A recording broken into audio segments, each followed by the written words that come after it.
Alright, looks like there should be a stream.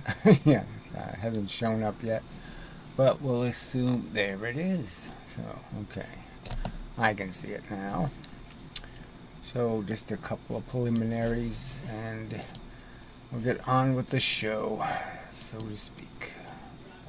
So there's a little pop-out chat, and I have to make that live.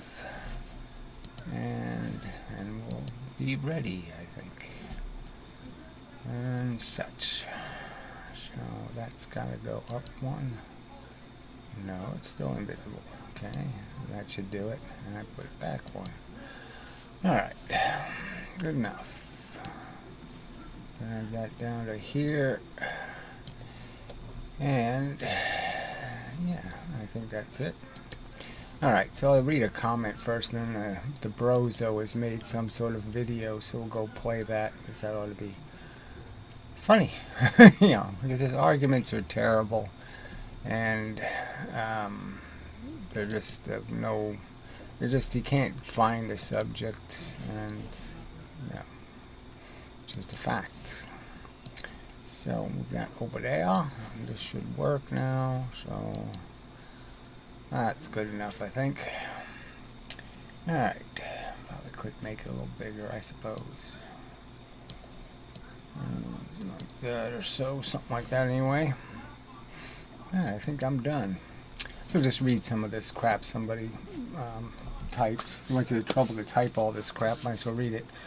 You want to know the difference between that guy I just linked to and you. So he linked to some guy called Ray Fleming. And it's got a lot of videos explaining, who knows. Yeah, some of it's really bad. He has a too slick video that's just too stupid. So that'll be worth me playing and just pointing out how it's just so wrongly premised. All the old stupid lies that don't have anything to do with the truth, the fake imagery.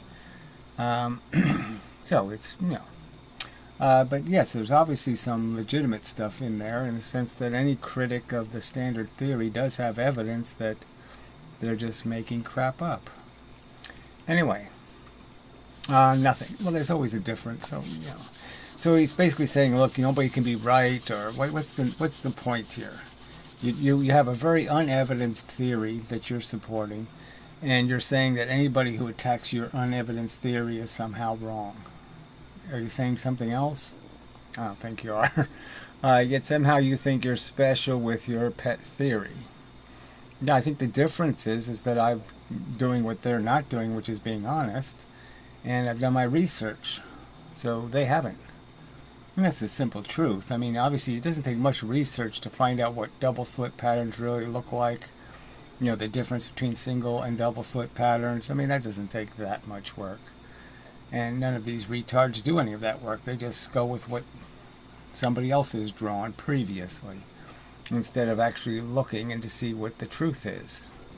You will reject all those other GRQM denier theories with extreme prejudice.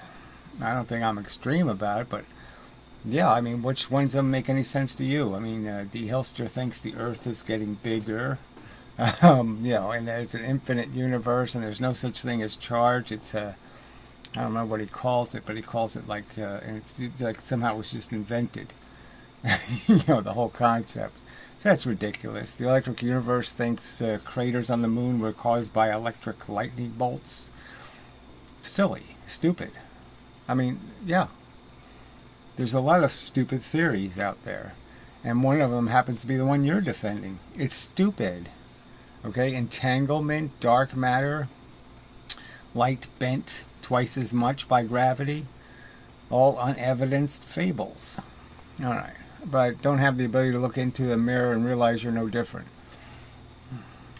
I'm sitting here defending what I'm arguing, and you're not counter-arguing. I'm offering people $3,000 to debunk me, and they won't take my money. I mean, come on. I got that, Minute Physics. I got him to respond, right? And he said something like, I think you misunderstand what energy is, or something. So I replied to him again with the short but very concise but a pretty good email, just pointing out the problems with the kinetic energy theory, and no reply. Again, asking him, just name your price. What do I have to pay you? I offered him $3,000, okay, and I was kind of implying, well, what? You want 4? You want 5? How much do you want? What's the big deal? You can't even bring up the subject for $5,000? All right. So, I mean, all of these are, so you're wasting all this text, typing all this crap, and what you don't include is a single piece of evidence. I mean, I'm really not going to be persuaded because you think I'm wrong.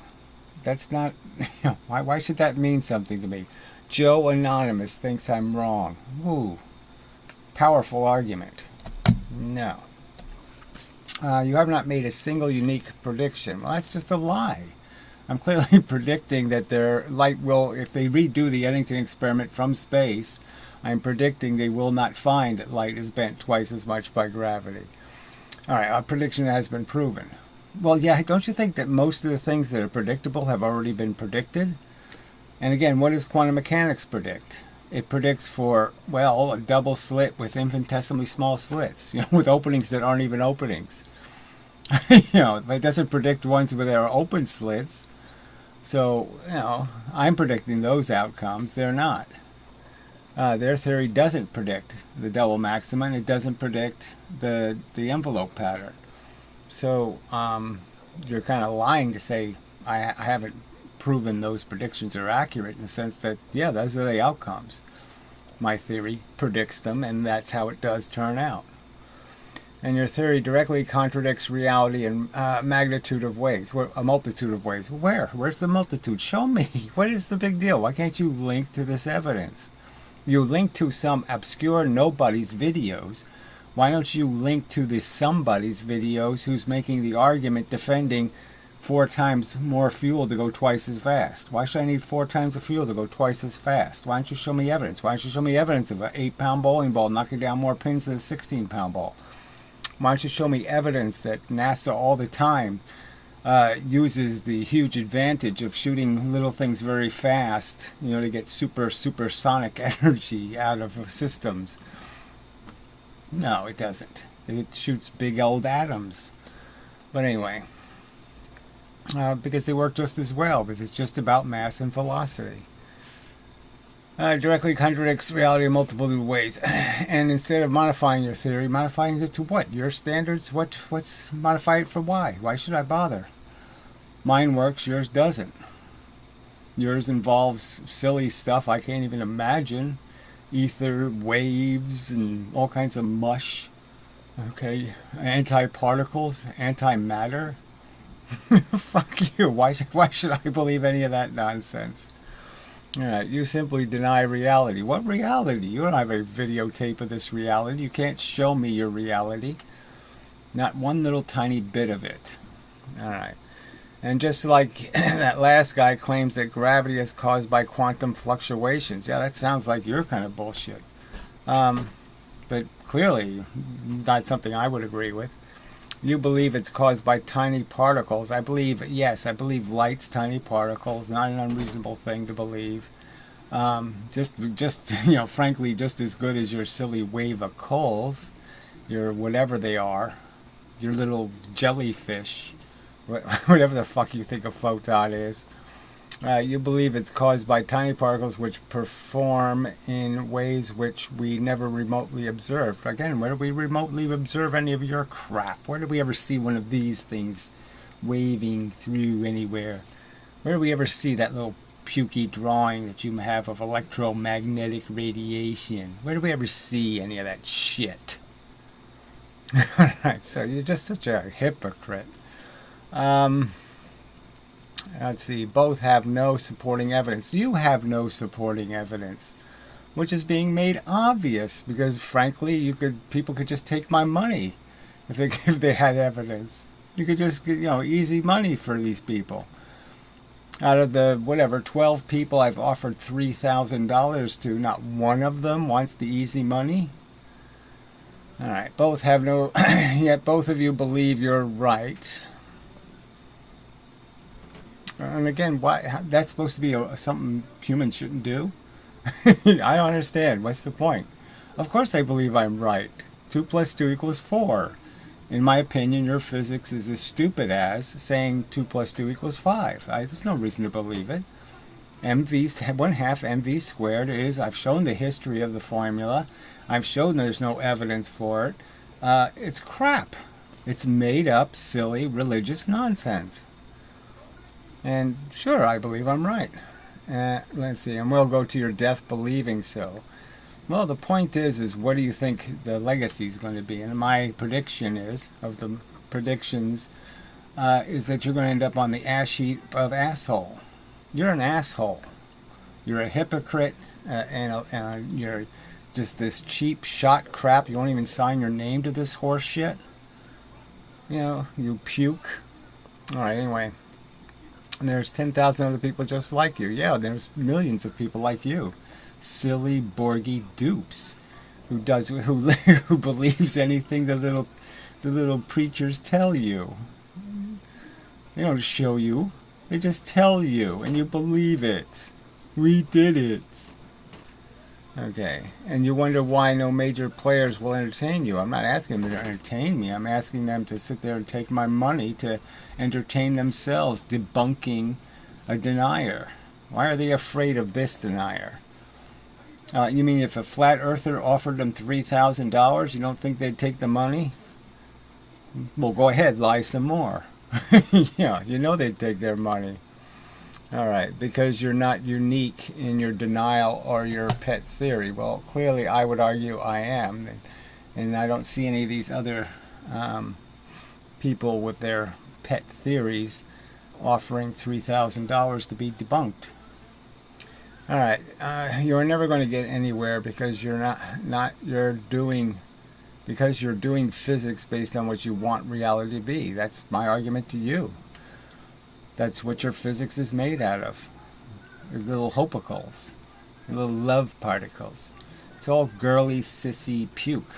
Okay, to placate, you know, the intrinsic fairiness that exists in you, little unicorn chasing, you know, dreamers.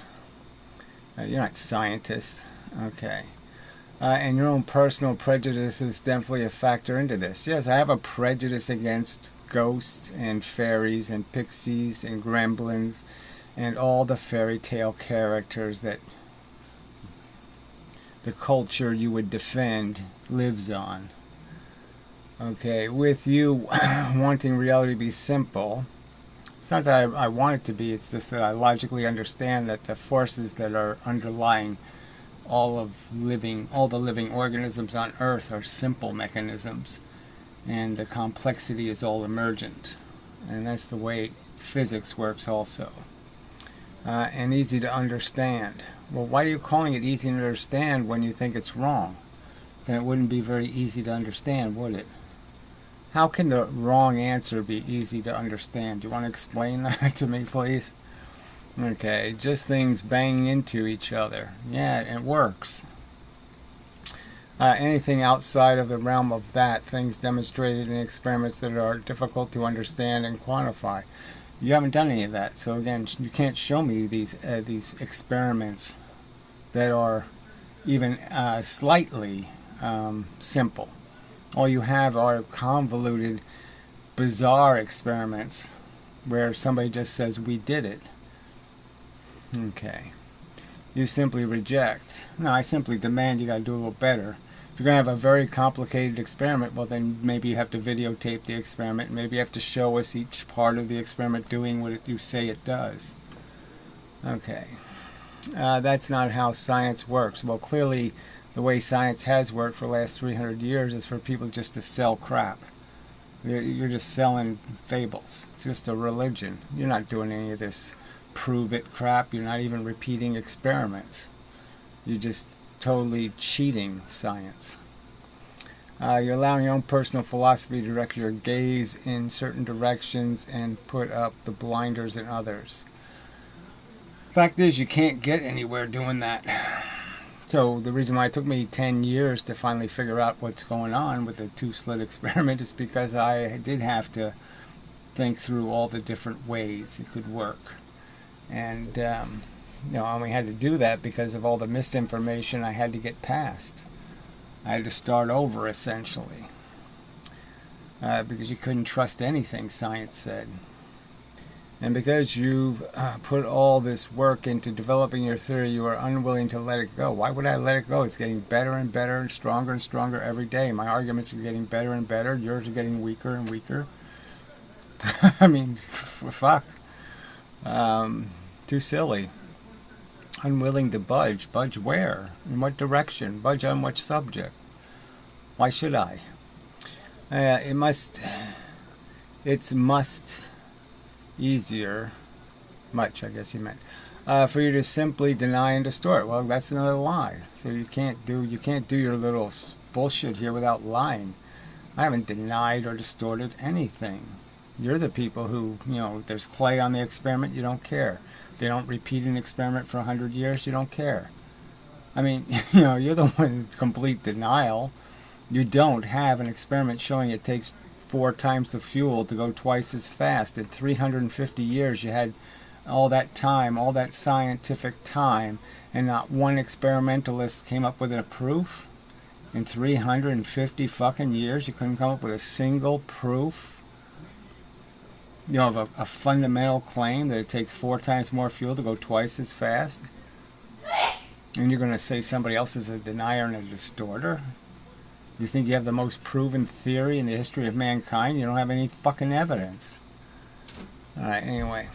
What is not consistent with it, then to do the hard work of stripping it down and making it meld with observable reality. Well, again, how does it not meld with observable reality? I don't have any problem melding at all. Yours is a theory that doesn't meld and looks on its face to be just nothing but gremlins. Dark matter? You're saying dark matter isn't desperate gremlin inventing?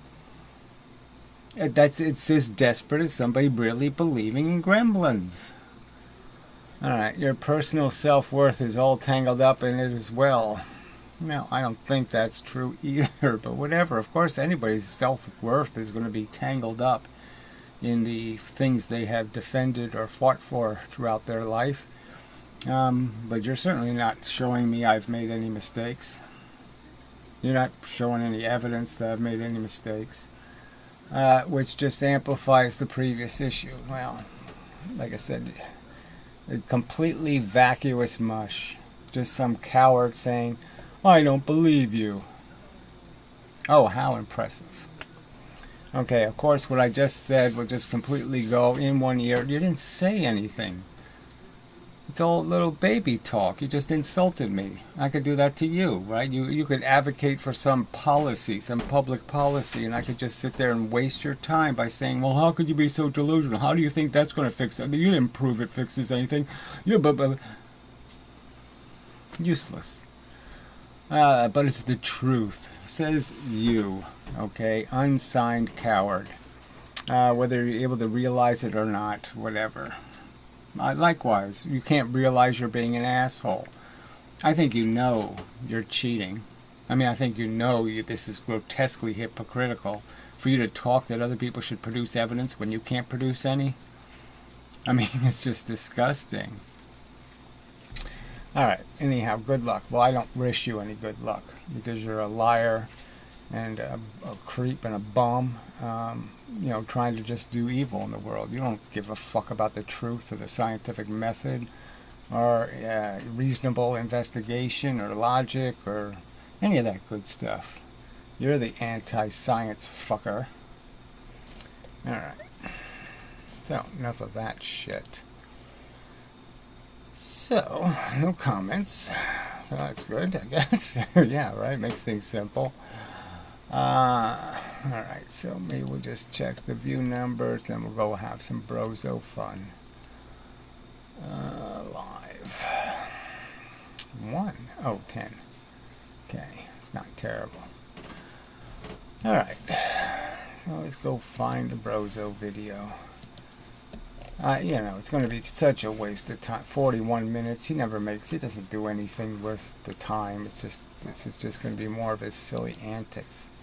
So, because I mentioned Bananarama the other day, he has to throw something in there. It's just, what the fuck? He's such a useless turd.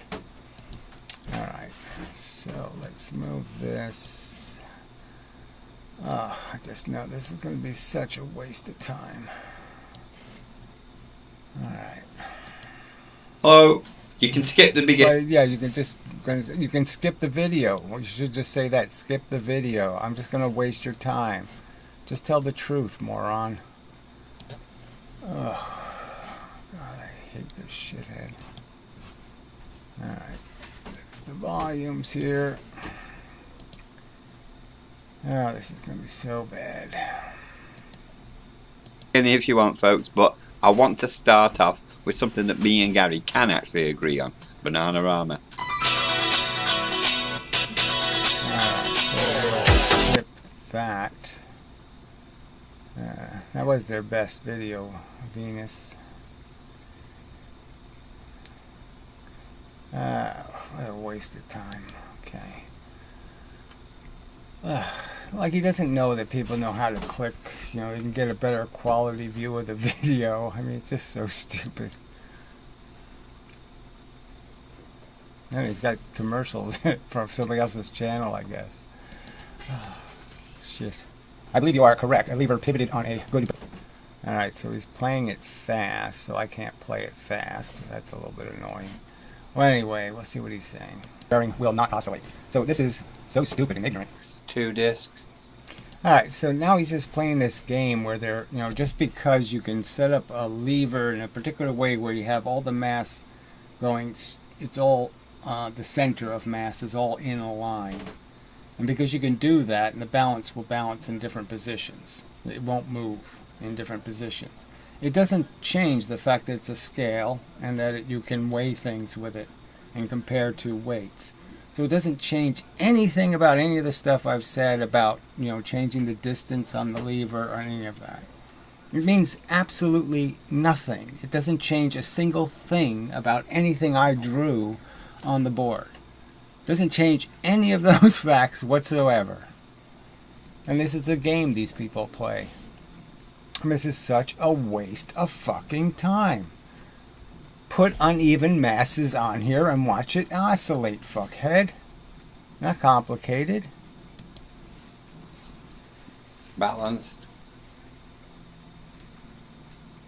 Doesn't oscillate. So in a sense, you could argue this is friction that stops it from moving. Okay, because of the way gravity is pushing on the objects, it's pushing in the same direction on the bearing.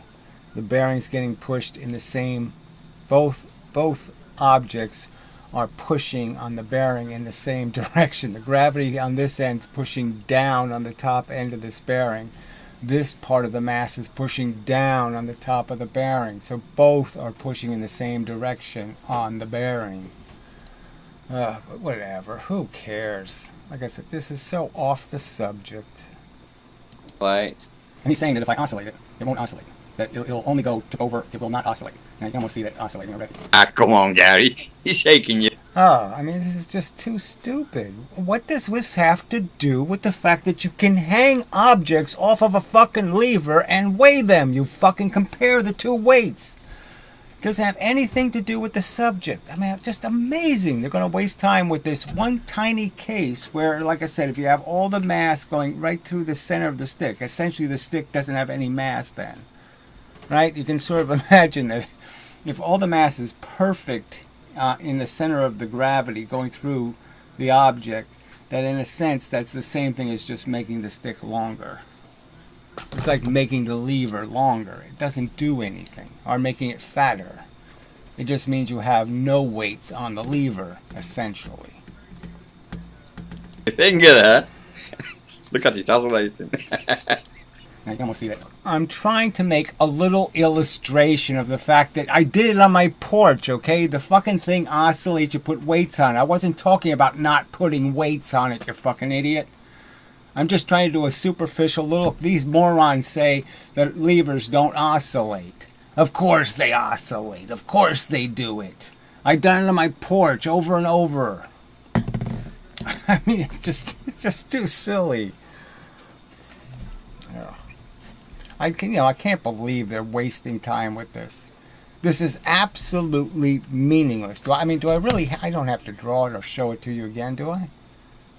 I mean, a balance. This is like Lady Justice holding the balance. It's a lever with weights on either side. You balance the scale. You're balancing, social good over harm to some evildoer.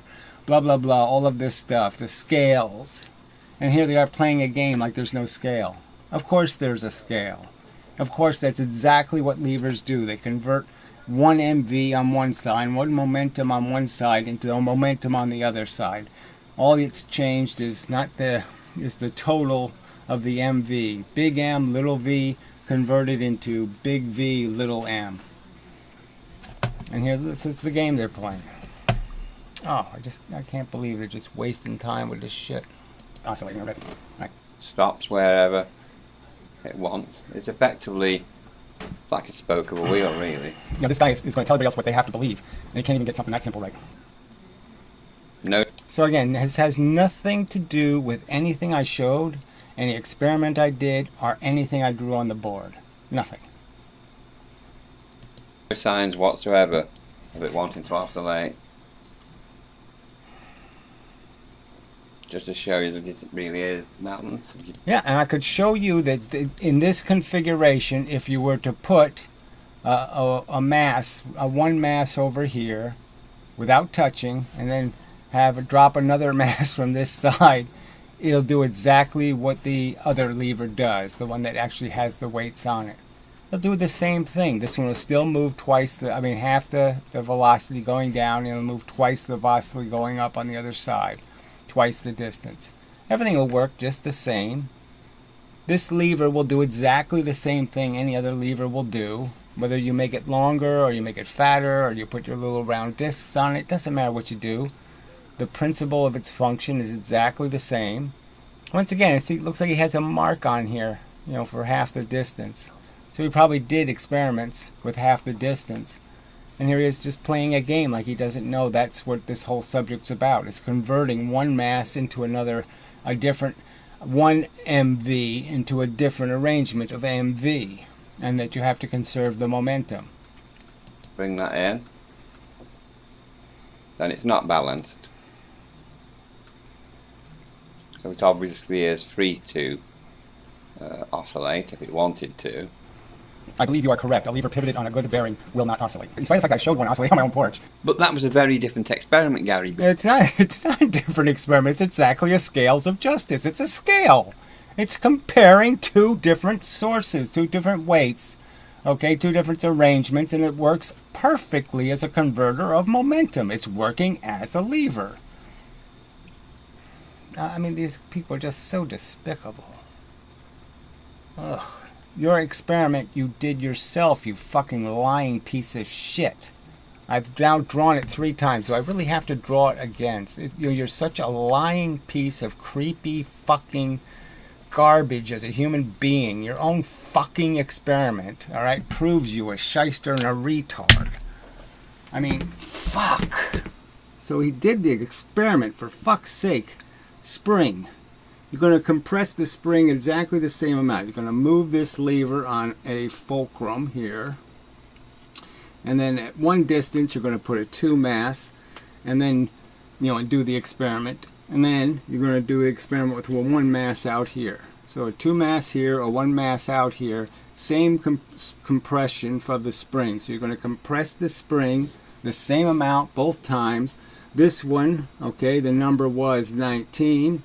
And this one, the number was 11. Pretty damn close to 2 to 1, in terms of the relationship. So this had twice the velocity. The lower number means higher velocity. The higher number is slower velocity. 2 to 1. All right? 1 mass, 2 velocities. 2 mass, 1 velocity. Same, equal. Momentum is perfectly conserved. Same force. Obviously by the 1/2 mv squared, this has 2 times the energy. So if this was 100 joules, this would be 200 joules. That's their idiotic, moronic theory. Same exact spring compression, somehow it's creating all different kinds of energy.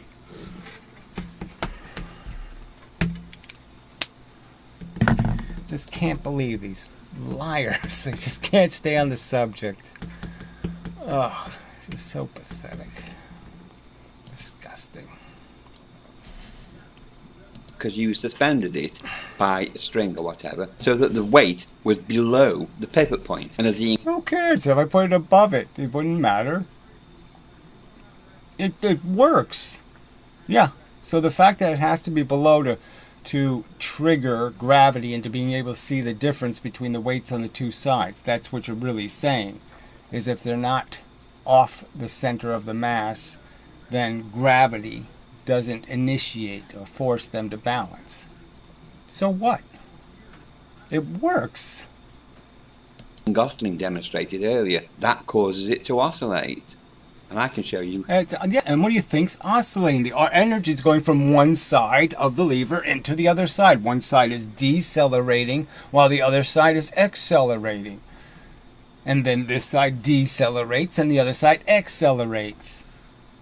So there has to be the same energy on both sides. Fuck for brain. Oh, man, I just can't. There's no way he doesn't understand that. So he's just playing a game here. He knows that's the subject. The subject is you can see that the only thing different about the lever are the masses. And the masses are moving in space. And you have to account for the energy they have. They're actually moving, okay? They're actually being propelled by the lever.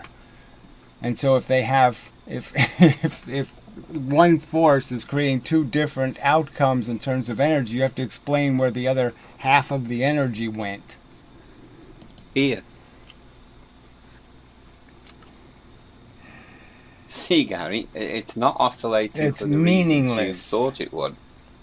It's oscillating because of the suspension method. No, it's oscillating because you put energy into it, you fucking idiot. And it'll stop oscillating when it runs out of energy. I'm honestly genuinely trying to help you here. Oh, you I'm can not go ragging fuck on yourself. you. I'm not calling you names. I'm not fucking calling you piece stupid of or anything shit. like that. God, what a slimy scum. I'm honestly trying to help you, you lying, dirty, filthy. It's just disgusting. People can say shit like that. He's always been a fraud and a fake and a phony. A backstabbing little weasel. Liar. You're not stupid, but you make mistakes like all of us do. There's no mistake here. I didn't make any mistake. I saw your experiment. It came out exactly as I would predict. I drew the lever now at least 100 times. I've drawn the lever, made the lever argument in my videos. Where have you debunked it at all? Where have you claimed that something other than what I say the lever did, it did? I put one mass 4 times the distance away from the fulcrum. 4 mass, 1 distance from the fulcrum. It oscillated perfectly. That is, the 1 mass moved with 4 mass moved with 1 velocity, and the 1 mass moved with a 4 velocity. Where have you debunked that as the actual factual event? Conservation of momentum, complete lack of conservation of kinetic energy. By kinetic energy standards, there's 4 times the energy on one side of the oscillator. How could one side of the oscillator have 4 times the energy? It's retardedly stupid to think that's possible. I made plenty of mistakes. Why are you supposed to be immune from making mistakes? I can see why you thought what you thought, because in all honesty, until mindless marbles. Why is that? I can't. It's beyond my comprehension why doing an experiment with no masses really on the thing, and you're really not comparing to uneven masses, which is the whole point of doing the lever. The whole point of it isn't to duplicate a Newton's cradle. The whole point is to do what a Newton's cradle can't do, which is convert the energy from two different objects with different masses. I didn't really realize that the suspension method was a big issue, a big part of the problem. Oh, it's no part at all. It's just such a lie. Ugh, what a pile of shit this is. I didn't realize that you'd made a mistake. Look how uneven this stupid tube he's using is. It's deformed here in the center. It's hardly got a consistent mass going across here. Fucking idiot. To be honest, by doing it this way, because I'd done the same thing myself. So I'm in no position to call you for me making the same mistake. Shut up and get on the subject. I'm in no position to call you when I've made exactly the same frigging mistake. We're all doing it. I think more experiments to come. He said, I should believe it doesn't. You know, I saw it myself. I put energy into it. So again, he does all this little clip quote mining shit. It's just so annoying. Ugh. Probably not from the videos that are actually the ones I'm highlighting on my channel for debunking. The ones I want people to play and prove me wrong. I watched it oscillate. I'm supposed to believe otherwise.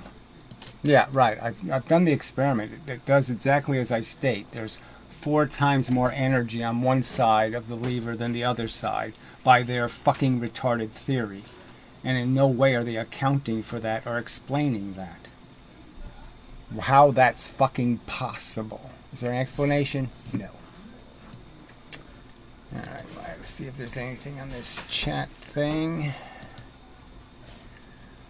Alright. Now this shows a comment, which is kind of weird because nothing's showing on here. Let's see. Move this down maybe. Yeah, there's a couple. Alright. And find that again. Which one do I want? I want this one? No. I want this one. Alright, let's see. Special K on acid. I don't know if I really fucking give a shit about that person's opinion. Is this system in balance or always trying to achieve balance? Well, I mean, what are you talking about? The system? It's a lever. It's not much of a fucking system. Alright, it's a stick and you're putting weights in gravity. And the logic is the object that has more weight, the side that has more weight, is obviously going to collect more force. It doesn't move faster in gravity, but it does collect more force in gravity. So if I put a hammer on one side of a scale and I put a feather on the other side of the scale, the hammer has more atoms to collect gravity influence. And the feather doesn't have the atoms. So the one that's going to collect more force is the hammer. It's going to go down. Not complicated. Right, that guy is glib. No, he's retarded. He's stupid. He's smelly. He's obnoxious. He's dishonest. Yes, Gary, I accept that, but the suspension method was flawed. I didn't. There's nothing wrong with suspending a lever on a thread. Nothing at all. They did it thousands of years ago because they figured out the smaller the fulcrum, the better it works. Know it was, and you didn't know it was. But now we know. We have to pay respect We don't to know any of mindless such marbles thing. experiment. Fuck and you, Ian idiot. Gosling's. Weights at either end will produce oscillation only if their center of mass is below or above. What's it matter? And what do you mean their center of mass has to be above or below? I mean, obviously when I did it, the center of mass was definitely below the lever, but clearly in Mindless's case, he's got round masses on a solid rod. Clearly the mass is centered on the rod. I'm not sure. Yeah, so I just pointed out how it didn't matter before, it doesn't matter now, it's never mattered. Why are you playing this fucking video, you idiot? So you just played a clip of me pointing out how what the fuck does this have to do with the goddamn subject that you can use a lever to convert momentums? What the fuck does this have to do with the subject? Well, that's right, absolutely nothing. See what point you're making there, Gary. You might be misunderstanding what he means. The whole point of mindless marbles having the weights centered on the rod was so that you've got an equal amount. So you've got absolutely no rod. It doesn't make any difference. You're just saying, I might as well just make the rod longer. That's the same thing. You're saying all the mass is in one stream, one line. So you're just saying, well, I might as well make the rod twice as long. Well, if I make it twice as long, so what? I make it half as long, so what? What does this have to do with converting uneven masses? The energy between uneven masses? Absolutely nothing. Putting the same mass on both sides of the lever shows absolutely nothing. It doesn't show the power of a lever. Any idiot who uses a lever to create the same force on both sides, you don't do any work that way. It doesn't give you any advantages. And it's not because it gives you more energy. It's an advantage because it creates more pressure for different amounts of time. That is, more velocity or less velocity. More torque, lower velocity. That is, more pressure for a longer period of time versus less pressure quickly. To weight above as below the pivot point. Well, try it yourself. That's one way of solving it, isn't it? Doesn't Just build it solve yourself. anything. What does it So have it's to do with this subject? So what they're saying is if you have Too fucking silly. a lever and a fulcrum, either a bearing or a fulcrum, doesn't matter. But it does matter if you are connecting your suspension method at the top of the bar, because then the weight is below that pivot point, isn't it? Oh, it's absolutely irrelevant. Obviously, I didn't connect at the top of the bar. How do you connect to the top of the bar? You drill a hole right through the middle of the bar. That's where you connect to, the middle of the bar. Oh, what a fucking idiot. It would have to be centered, dead in the center of the rod, so to speak. And in that case, it would want to turn full circle if it wasn't for the wire in the way. It doesn't And want you put to weights do on it that are the that, same place. So I liar. could have two mass in that location, or I could put one mass out here. But I'm just saying, you put weights on it that are balanced. The lever is in balance. So. It only does it because you have the same weight on both sides, you stupid fuck. So any energy you put in, there's no compensating requirement to accelerate something at a higher rate on the other side. You haven't created any obligation to do any conversion. And so if you just put a little bit of pressure in, it's just going to move the same distance of the weight you put in. There's no weight for you to be pushing. If you put energy into a lever that doesn't have any weight on the other side, obviously all the force is going to keep going in one direction. Because there's nothing opposing the fucking motion, you fucking idiot. I don't really have to explain. I mean, these people are this stupid. They think that it's the same. Like, say when I have a weight, okay, on the lever, that is, you know, the masses are hanging down. I put a little bit of energy in. Obviously, what I'm doing is all the energy is used to push this side up. That's what it's being used to do. It's going into the energy on this side because there's weight it has to lift.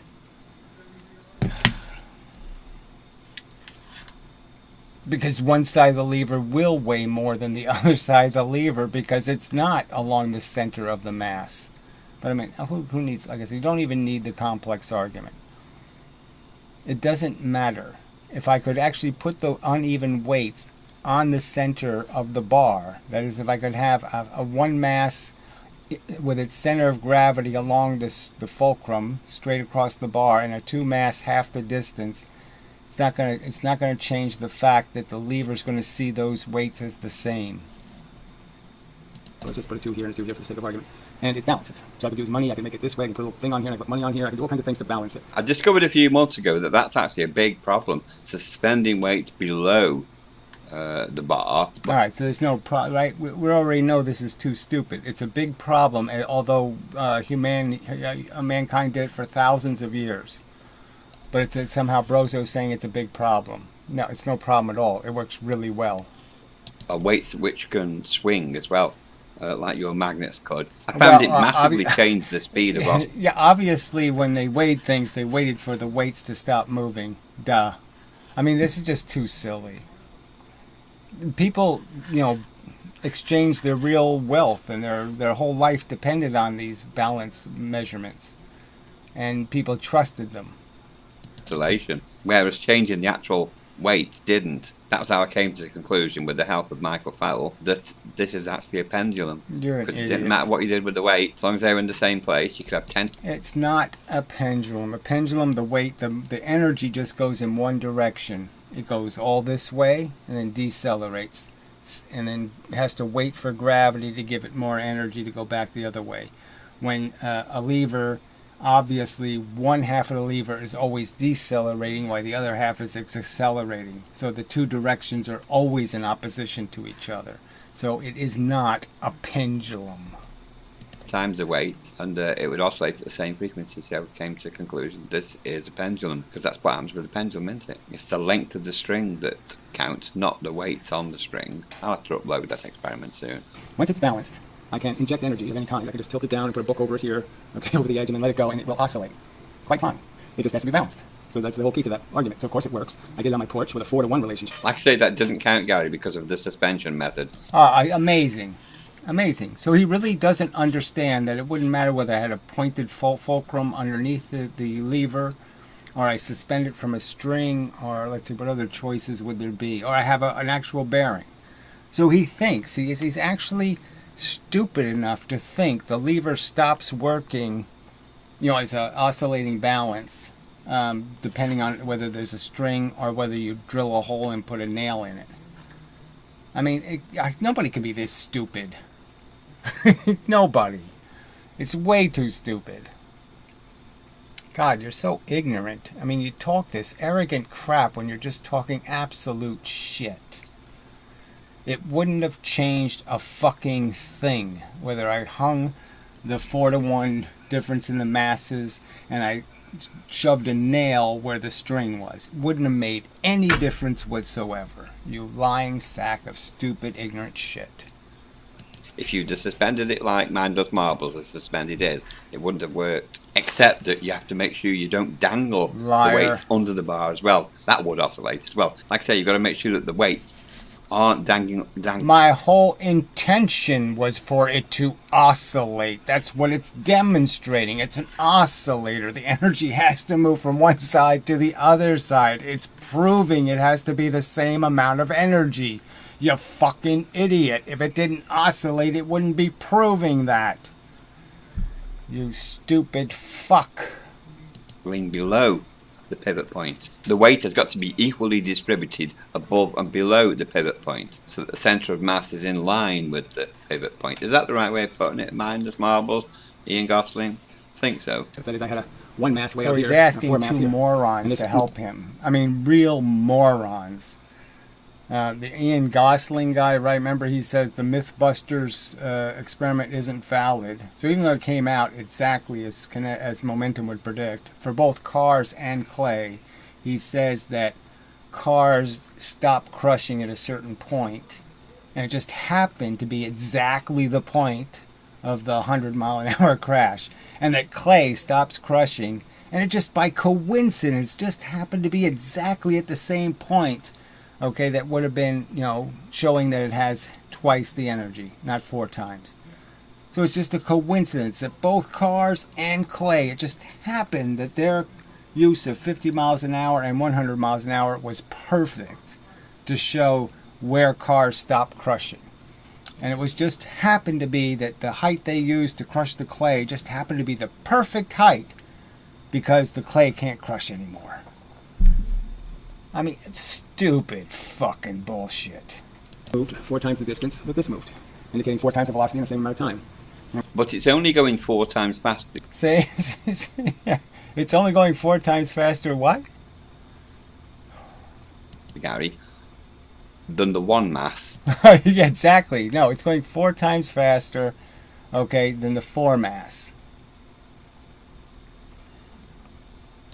On that bar at that time, if you then revert back to the previous situation where it's a 1 mass and a 1 mass equidistant, or Whatever, a 1 mass and a 1 mass equal distance. And yeah, no, we're doing what Newton's cradle can't do. We're converting the energy from one mass velocity ratio to a different mass velocity ratio, and we're conserving the momentum perfectly.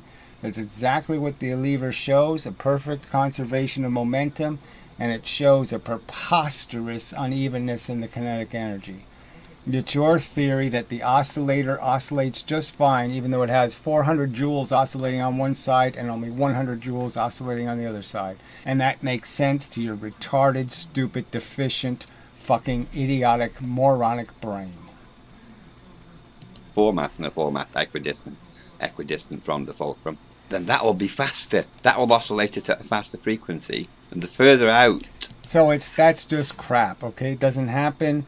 You made a trebuchet that wasn't a trebuchet because there was no counterbalance on the other side of the lever. It was actually a catapult. All right, so you really don't even understand how even these experiments are to be done. But you haven't done any honest experiment demonstrating that there is any change in how much energy or how fast it will oscillate. If I put the same amount of mass on it, it will oscillate at the same speed, no matter how I change that ratio. You put lower masses, the more it slows it down in accordance with the kinetic energy formula. That's why the kinetic energy formula He has isn't no experiment predicting. evidence. He has no evidence. For just $67, you can make as many videos as you want, and you never need to pick up a camera or use any I fan. hate that Hello. forward button. You can skip the beginning if you want, folks, but Son of a I want bitch. to because of the suspension. Why did YouTube ever invent this stupid thing except to create false hits? Forward. Forward to what? Method. If you just suspended it like man does marbles as the energy formula, that's why the kinetic energy formula isn't predicting extra energy. There isn't. Okay, you're just lying, okay? I'm sorry. It's right in your face. I did a video today where I explained in other ways where it doesn't add up, okay? Where, it's this idea that falling in gravity, for every unit of distance you fall, you gain the same amount of force from gravity. It's just a lie and just idiotic. It's about how long you're in the gravity, not how fast you're going through gravity, not how much distance you go through gravity. It's just about time. So keep lying, keep supporting nonsense because you're a petty weasel. No energy gain. You only think that because you keep thinking that it's going 4 times faster in all situations. And it's not. Sorry, I'm struggling to explain what I mean. Yeah, you can't explain, you can't draw, you can't do anything, okay? You're a fucking asshole. For 2 years I'm saying draw a fucking lever and explain it, fuckhead. It's not that complicated. Draw the fucking thing and show us how you think it works, fuckhead. Show us how it can have 4 times the energy on one side of the oscillator and only 1 times the energy on the other side. Show us, you fucking liar. Instead of just babbling. Fine, 4V, 1 mass, 4 mass, 1V. Perfect conservation of momentum, the equal sign. Yeah, so there it is. It's right there. Why don't you explain how there's anything wrong with that fucking drawing, you fucking lying sack of fucking smelly shit? Perfectly fine. Yet he thinks I'm supposed to conclude from that experiment I did on my own porch, okay, that somehow momentum isn't conserved, okay, and that somehow, all right, this doesn't happen. The 1 mass did not move 4 times the distance, even though I saw it do it. No, Gary, you misunderstand. The one. Oh, no, I don't misunderstand anything. It's a simple accusation, fucker. It's physical matter moving. Physical matter weighing 4 times the mass. 4 times the mass on one side is physical mass moving. On the other side, there's 1/4 the mass. And it's actually physically moving in this physical universe. And the fact is, it has a certain amount of fucking kinetic energy because of that fucking motion by your fucking idiotic theory, you fucking liar. And it's really fucking happening. It's not fake motion, you idiot. It's not fucking relative motion. It's not some other kind of fucking motion. It's real fucking motion in the real fucking universe, and you have to account for it, fucker. How can you have 400 joules on one side of the lever and only 100 joules on the other side? Fucking answer the question, you fucking weasel. 2 fucking years been asking you to answer that fucking question. 1 mass is only going 4 times the speed of the 4 mass in that particular instance. It's There's no other instance. There's 4 times more kinetic energy happening on one side than there is the other side. How can 100 joules make 400 joules? And then how does 400 joules only make 100 joules? How is that possible, shit for brain? not going 4 times the speed of the previous instance where you'd put a 4 mass and a 4 mass Well, go ahead and prove it. equidistant from fulcrum. In the instance that you were talking about, it's slowed down because the weight is All right, much well, you further have out, no even though it's a evidence quarter of that. You have no fucking real evidence of that. So tell Mindless Marbles to take that third fucking arm off his lever and then time it. All right, and see if there's any difference in the time. All right, 1 mass you know, this distance from the middle, okay, and then double the distance, and then do, you know, the 2 mass and then the 1 mass. And it's all going to move the same because it's all the same fucking weight, as I've been saying right from the very fucking beginning. All the fulcrum sees is the weight on each side, and you can't change the reality. It doesn't matter how you make the weight exists. Gravity's creating it, and you can't undo it as weight. It's balancing the weights. The 4 mass. I don't know why you went for a 4 mass and a 1 mass in that particular case instead of a 2. Just to prove the point that I could have gone all the way, theoretically, to a bullet and the recoil of the gun. I could have proven how ludicrous it gets. It would be great to do an 8-to-1 or a fucking 16-to-1 or a 32-to-1 just to demonstrate how fucking ludicrous your fucking theory is, that there's hundreds of times, thousands of times more energy on one side of the oscillator than the other side. It's fucking idiotic. 2 mass and a 1 mass. I don't know why you changed it. It didn't really do it, because that would be twice the energy, and that wouldn't be possible. That'd be 4 times the energy, actually. 4 times the joules of energy. It's just a fact. Not a fact, because you've misunderstood, Gary. No, So I they just didn't keep arguing something misunderstand. theoretical. It's actually moving with those velocities. The mass is moving with those velocities on one side. The masses are moving with the velocities on the other side. It's just a fact that one side is only producing 1/4 of the energy that the other side is producing by your retarded theory. By momentum's theory, everything is equal. Perfect conservation. By your theory, complete no conservation of energy. Fact. And here you are defending it. Defending nonsense for which you have no evidence. You know there's no video showing it taking 4 times more fuel to go twice as fast. You know there's no video showing an 8-pound ball going 16 miles an hour knocking down twice as many pins as a 16-pound ball going 8 miles an hour. You know there's no fucking evidence. And here you are defending this horse shit. God, you're such a weasel. Oof. Let's see. There's a thin line between confidence and arrogance. Useless mush. Yeah. Do you think the line between right and wrong in this case is thin? I mean, they've had 350 motherfucking years to produce one fucking decisive video proving 1/2 mv squared is the truth. And in 350 fucking years, they can't show you it taking 4 times more fuel to go twice as fast. They can't show you it taking 4 times more fuel to go 4 times higher in gravity. Because it goddamn fucking doesn't. NASA knows it doesn't. NASA knows it only takes twice the fuel to go 4 times higher. Those are the facts. There is no fucking thin line. There's a big, giant fucking line saying you fuckers are just defending a fucking religion. Idiotic. Then you are automatically stuck with creating free energy every time you do a conversion between a big mass and a small velocity into something with a big velocity and a small mass. If mindless marbles... I can't believe he played that clip. You know, and I mean, it's sitting there right in his face saying, exactly, momentum works perfectly. 1/2 mv squared doesn't work. It doesn't fit the fucking evidence. Because you keep thinking that it's going 4 times faster in all situations. Yeah, I know, it's going 4 times slowed faster, down it's a fact. because the weight is much further out, even though it's 1/4 of the 4 mass. I don't know why you went for a 4 mass and a 1 mass in that particular case instead of a 3, and I have no idea why. You're convinced that the 1 mass does go proportionally faster. As you halve it, if you halve it, it goes twice as fast. If you quarter it, it goes 4 times faster. That doesn't happen. Alright, keep saying it. Keep saying it doesn't happen. Well, show me, fucker. What's so fucking complicated? Your own experiment couldn't show that, okay? I mean, I played your video, your own fucking video. Alright? Where is 1/2 mv squared conserved in your own fucking pool ball video, you fucking retard? God damn it. Harry, wait till near the end of this video, about 3/4 through, I think it'll be, and you'll see a little experiment I've done that might help resolve fuck this. You. Might, I don't know. Another one of your fake Let's rigs. see, anyway.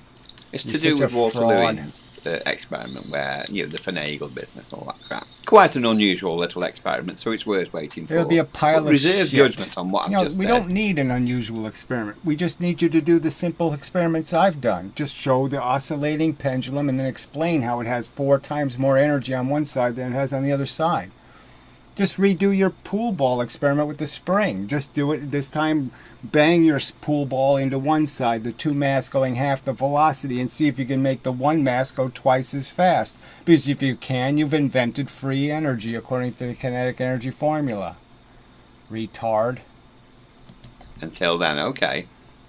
Don't snap at me. Just wait until you've seen Fuck that. you. I'll show you a bit further on. Okay. You lying piece of shit. So explain to me the other choice. There's no other choice. It can't come out any other way. And momentum is weight, essentially, right? So they're breaking all kinds of, physics facts here that they just don't give a shit about. Making accusations you can't back up with any evidence. Let's see, it's not going to oscillate unless there's gravity pulling on it.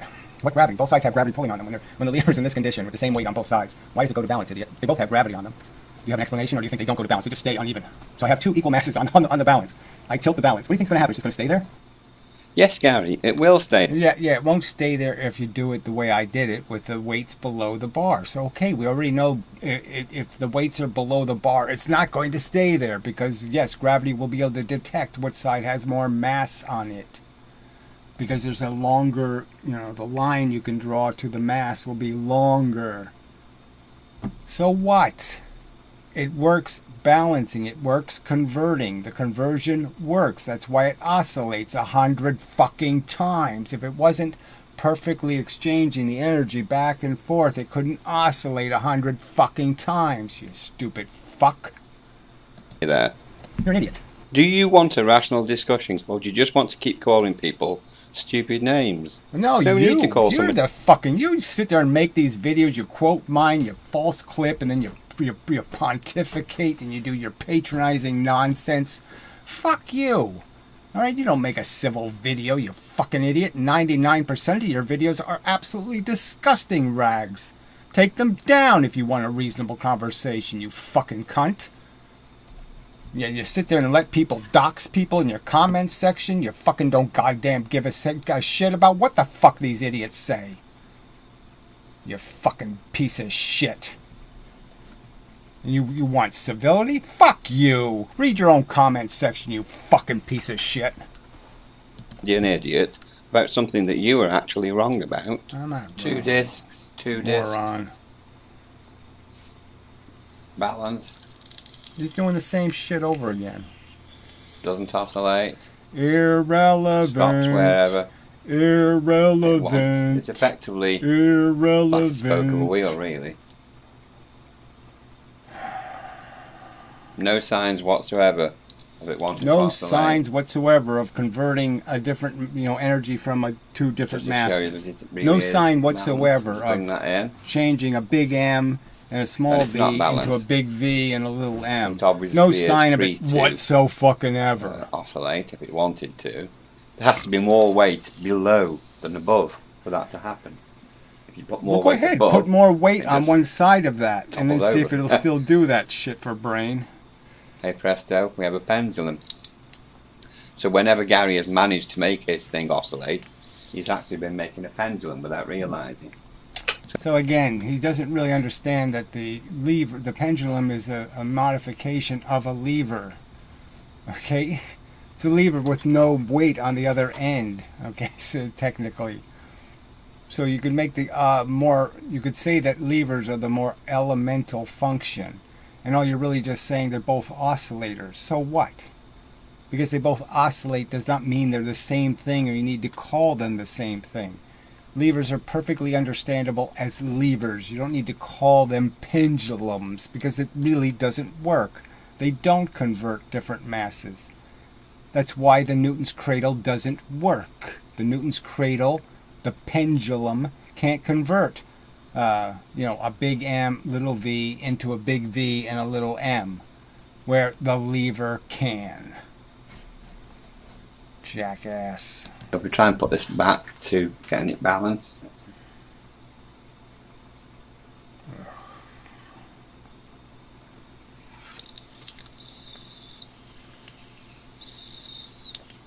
No oscillation, Gary. None whatsoever. No because masses really, Gary, being it's like one balanced, spoke of a wheel, isn't moron. it? What we've effectively created is a wheel. But when you demonstrated it, you've not done that. A real big stupid. Because I'm making a scale. I'm trying to compare the weights of objects. I'm not trying to make the lever weigh the same on both sides, and I'm not trying to have it oscillate for the energy to go in one direction. I'm trying to convert the energy from one object into the other object. I'm trying to convert a 10-ton train going 5 miles an hour into a 5-ton train going 10 miles an hour. And it goddamn happens, and it works. And your own experiment showed it happening and showed it working.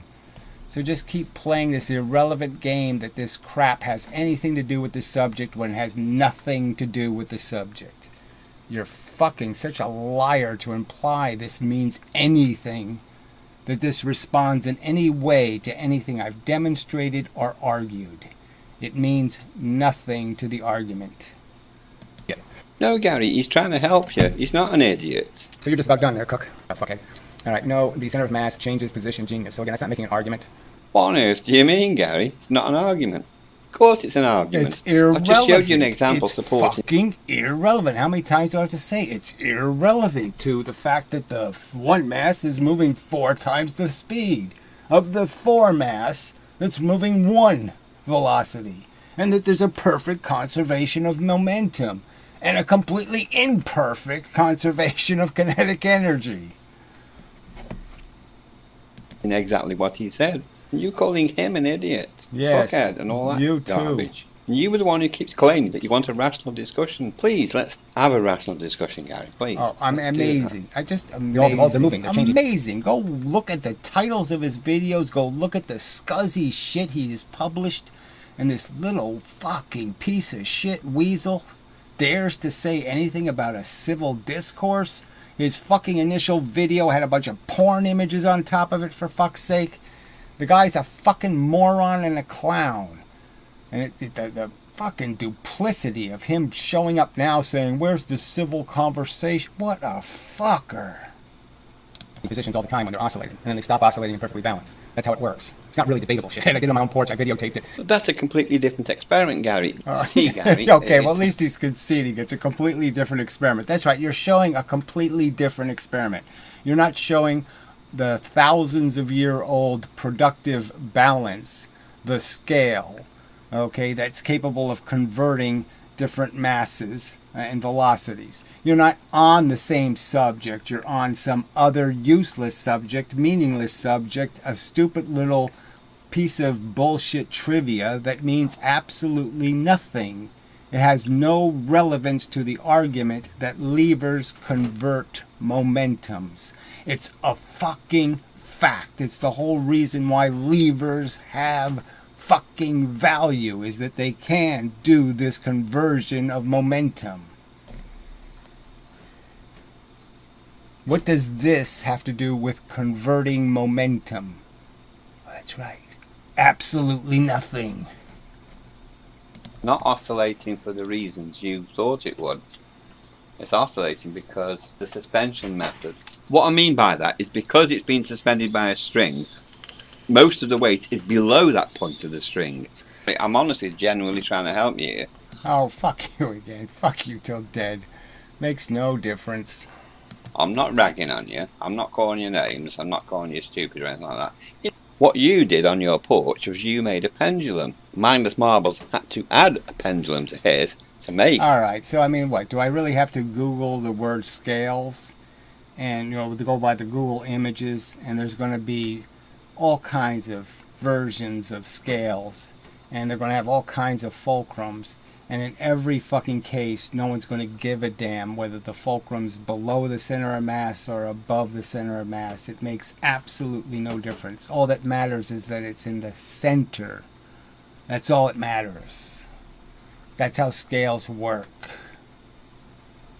Is oscillate at all in order to demonstrate that the furthest out mass slowed it down. It's a fact. You keep using the word fact where it doesn't apply. Your opinion and your experiments do not. You have quite a different idea. So there's no point, right? It's an absolute fact that you have an object that oscillates more than 100 times, and that it's a fact that the reason why it's oscillating is it's storing the energy in gravity. So both sides have to put the energy into gravity, store it there, and then get it back again. Clearly, one side can't be storing 400 joules and the other side only storing 100 joules. That makes no logical sense. That's the argument you need to counter. Gravity's the battery. Gravity's storing the energy. So explain how you can store 400 joules on one side and give it to the other side, and only 100 joules goes back to the other side, and yet it goes 400 joules worth of motion. How does 100 joules worth of storage create 400 joules of motion? Explain how that's possible, fucktard. Again, he won't do that. I've been making this lever, like I said, I've been drawing this lever argument for 2 fucking years. And will he just show how a lever works? No. Will he draw us a picture of exactly what I drew and then explain how it works? No. Of what a fact is to most people. A fact is something that is irrefutable. But I've just refuted your fact. No, so it's not a fact, is it? I've just shown. No, he didn't refute anything, right? So he just lied again. He refuted nothing relevant to either his own experiment or any of the ones I showed or anything I drew. Anything I stated to be a fact regarding what happens, what I've demonstrated does happen, he hasn't refuted at all. Just like he won't refute the fact that if I drop something from 4 times the height, it only weighs on a scale twice as much. He won't refute that with anything like evidence, because he in fact has tried it and knows it's the goddamn truth. Showing you that your fact isn't right. So it isn't a fact, it never was. So why do you keep using the word fact? Well, I don't want you to bother answering that, because we know... Yeah, fuck you. I'm using the word fact because it's right there in front of your face, okay? I showed the lever oscillating, all right? I stated the fact that it oscillated like 100 times, and the fact is that there's, by your theory, 4 times more energy on one side of the oscillator than the other side. Those are facts, and you didn't refute any of them. Why? It's just you mouthing off. So you need to stop using the word fact so loosely, Gary. It might convince your fans, but what use is that? You say you only want people who understand I want physics somebody with to be on I want board an with honest you. person. You're not an honest person. You're a dishonest, petty weasel, and that's all you are. Your videos demonstrate it. There's nothing motivating you but your fucking insecurity, you fucking weasel. I'm going to bury you on the ash heap of asshole. I'm going to show you to be a big talking, big mouth fucking jackass. That you've wasted 2 years saying no, no, no to something that was obviously yes, yes, yes. And you did it because you're a petty fucking person. A small, little, weaselly human. Casually agrees with your facts just because you said it. He doesn't know anything about physics. What's your counter? So again, it's not just because I said it, it's because I showed it and then I explained it. And I gave you the alternative explanation. Do you think? Do you fucking morons actually think an 8-pound ball going twice as fast knocks down more pins than a 16-pound ball, even though no professional bowler in the history of bowling has ever won a championship with an 8-pound ball? He made overt statements saying things don't happen that do happen, okay? I mean, it's undeniable fact. Not a fact. Why do you keep saying fact when it's not a fact? It's not a fact, Gary. Things that you guess aren't facts. Things that you've tested badly aren't facts. Yeah, you couldn't even be bothered to remove the... You fuck, you've done these weaselly, slimy experiments where you just cheat the truth wherever the fuck you can. Every fucking one of your stupid experiments has been a distortion and a perversion. And the most obvious one is the one where you had title it Trebuchet, and it's not a trebuchet, you fucktard. Plant so we could see the experiment properly. You couldn't even be bothered to show us a close-up view of the sodding method of suspension. It was a shit experiment, Gary. I'm glad you did it because we... Why would somebody waste time worrying about the fulcrum? especially if it oscillates 100 times, right? I mean, if it's obviously oscillating very smoothly without any obvious losses to friction, why would you even suspect the fulcrum's an issue? But I already pointed out, it's just a hole with a loop in it. Okay, it's a hole through the center of the lever. There was no issue about the fulcrum being, in any way cheating the experiment. It's almost a better way to do it because it's almost a perfect bearing in the sense that the bearing is so small that so little energy can be transferred through it. Got something to talk about and laugh at, but Levers do oscillate. Anyone who says they don't might as well just be a flat earther. They're so fucking stupid. only the pendulum attached to it makes Look it at this. oscillate. Look at the Lever doesn't antics oscillate. he's going to. Look at the antics he's going to. He's putting crossbars on it and saying, well, only if I put a crossbar on it. When all he has to do is dangle weights on it as I did and it works perfectly. So again, what is this desperation?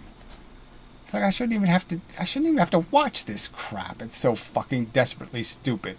What part of the conversation has anything to do with this crossbarring crap? What part of scales over the last 4,000 years has anything to do with that crossbar being put on there? Oh, that's right. Absolutely nothing. Only the pendulum attached to it makes it oscillate. A balanced lever on its own doesn't oscillate. It goes round and round because it's effectively like one spoke of a wheel. Doesn't matter what position it's in, it's balanced. Without that, it wouldn't oscillate. I'm just trying to point out something that you need to know.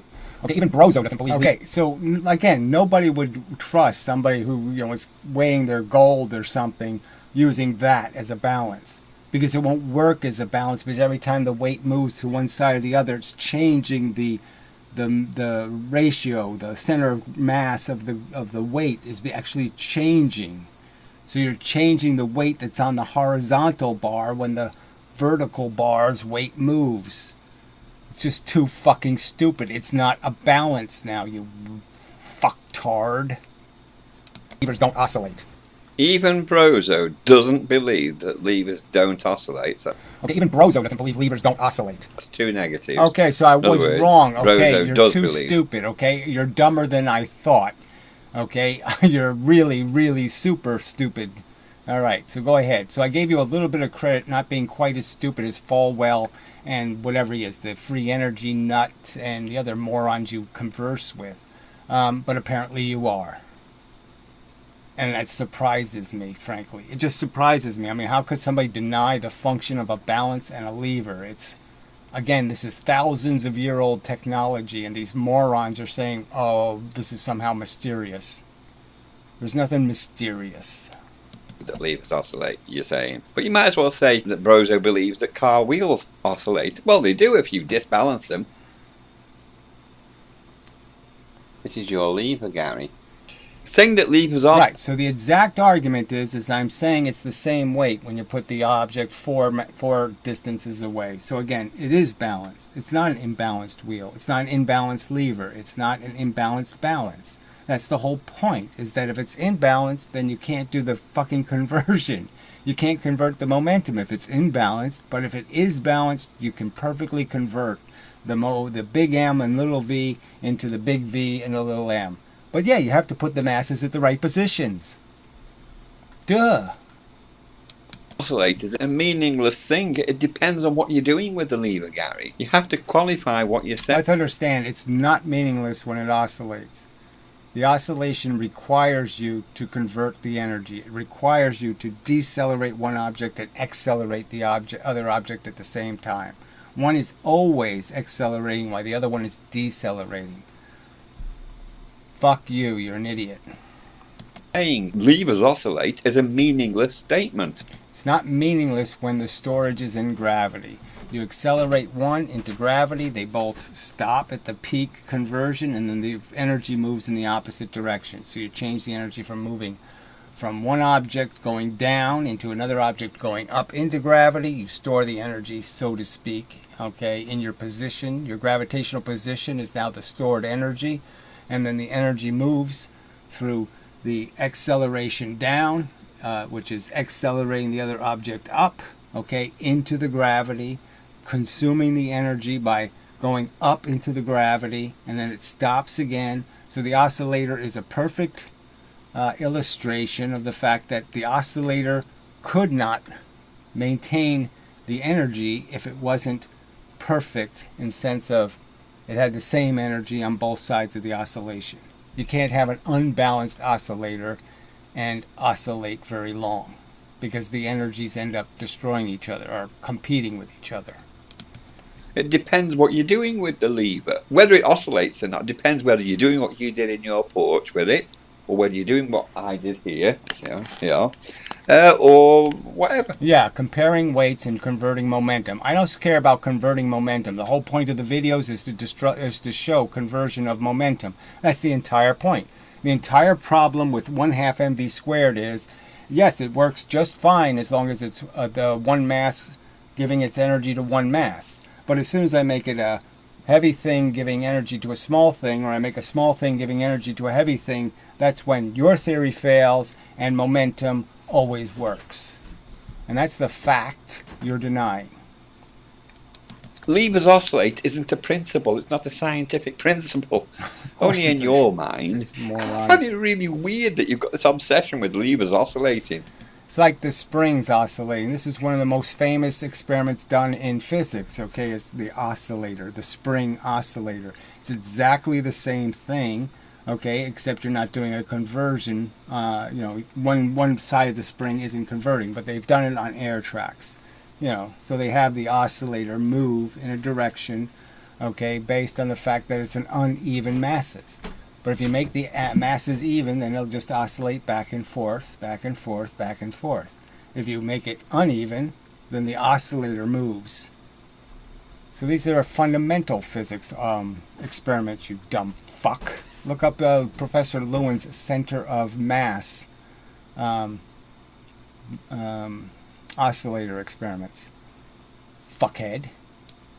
You must go to sleep dreaming of things oscillating, but because you've dreamt about this for so long, if for you it's a fact, whereas other people have kind of reserved judgment until they've thought about it properly or tested it properly, but you kind of zoomed in on it and thought, this is a fact.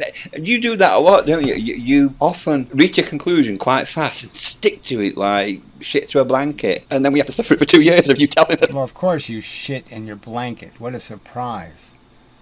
Jeez, no one would have figured that out, that you're a blanket shitter. Ugh. Let's see. It's hard to believe Brozo spent so much time justifying the kinetic energy equation without realizing that it's glaringly wrong. Yeah, well,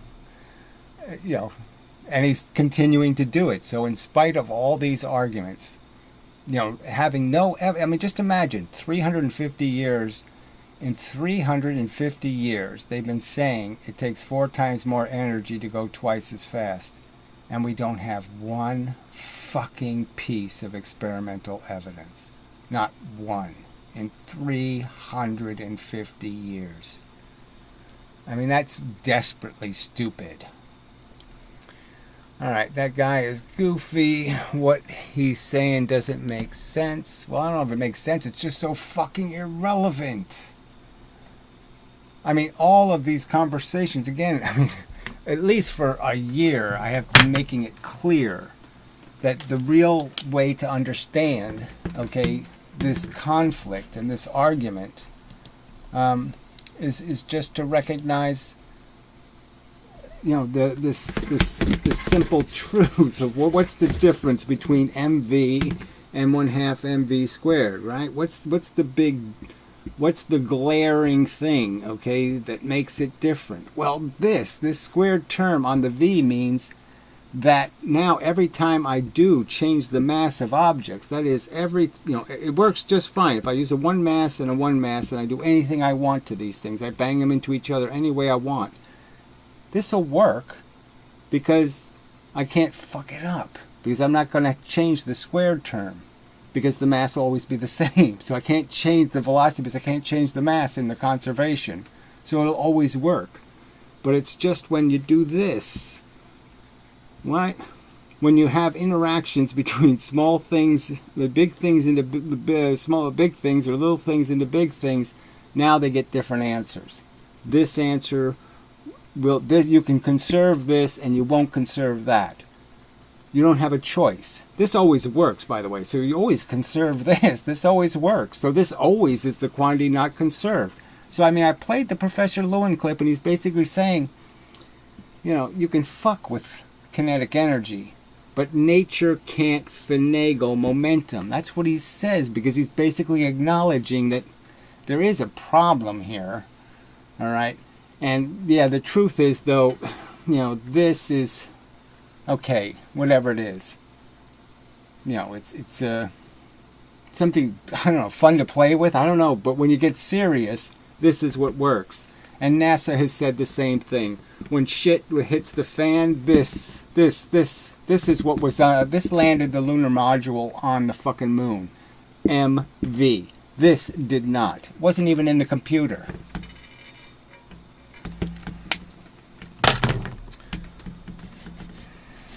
It's just this, you know, to not pay attention. That's what the subject is. So all we want to know is we want to see experiments where they're converting between a heavy thing and a light thing, or a light thing and a heavy thing. That's all we want to see here. It's not about comparing things that are equal on both sides. It's about comparing things that are unequal, because we want to see it do what the Newton's cradle can't do. We want to see what happens when you convert all the energy from a heavy thing into a small thing. And frankly, we can already do that with a gun, for example. The gun creates, theoretically, you know, 10 atoms going 1,000 miles an hour, or, well, I shouldn't use 10 because I'll have to do the division. One atom going 1,000 miles an hour versus 1,000 atoms going 1 mile an hour. Same thing. Yeah, they look different, but that's it. They don't do different. They don't move a different amount of mass in the universe. 1,000 1-pound objects, you know, moving 1 mile an hour, move in the universe the same amount of matter, okay, as 1,000-pound object moving 1 mile an hour.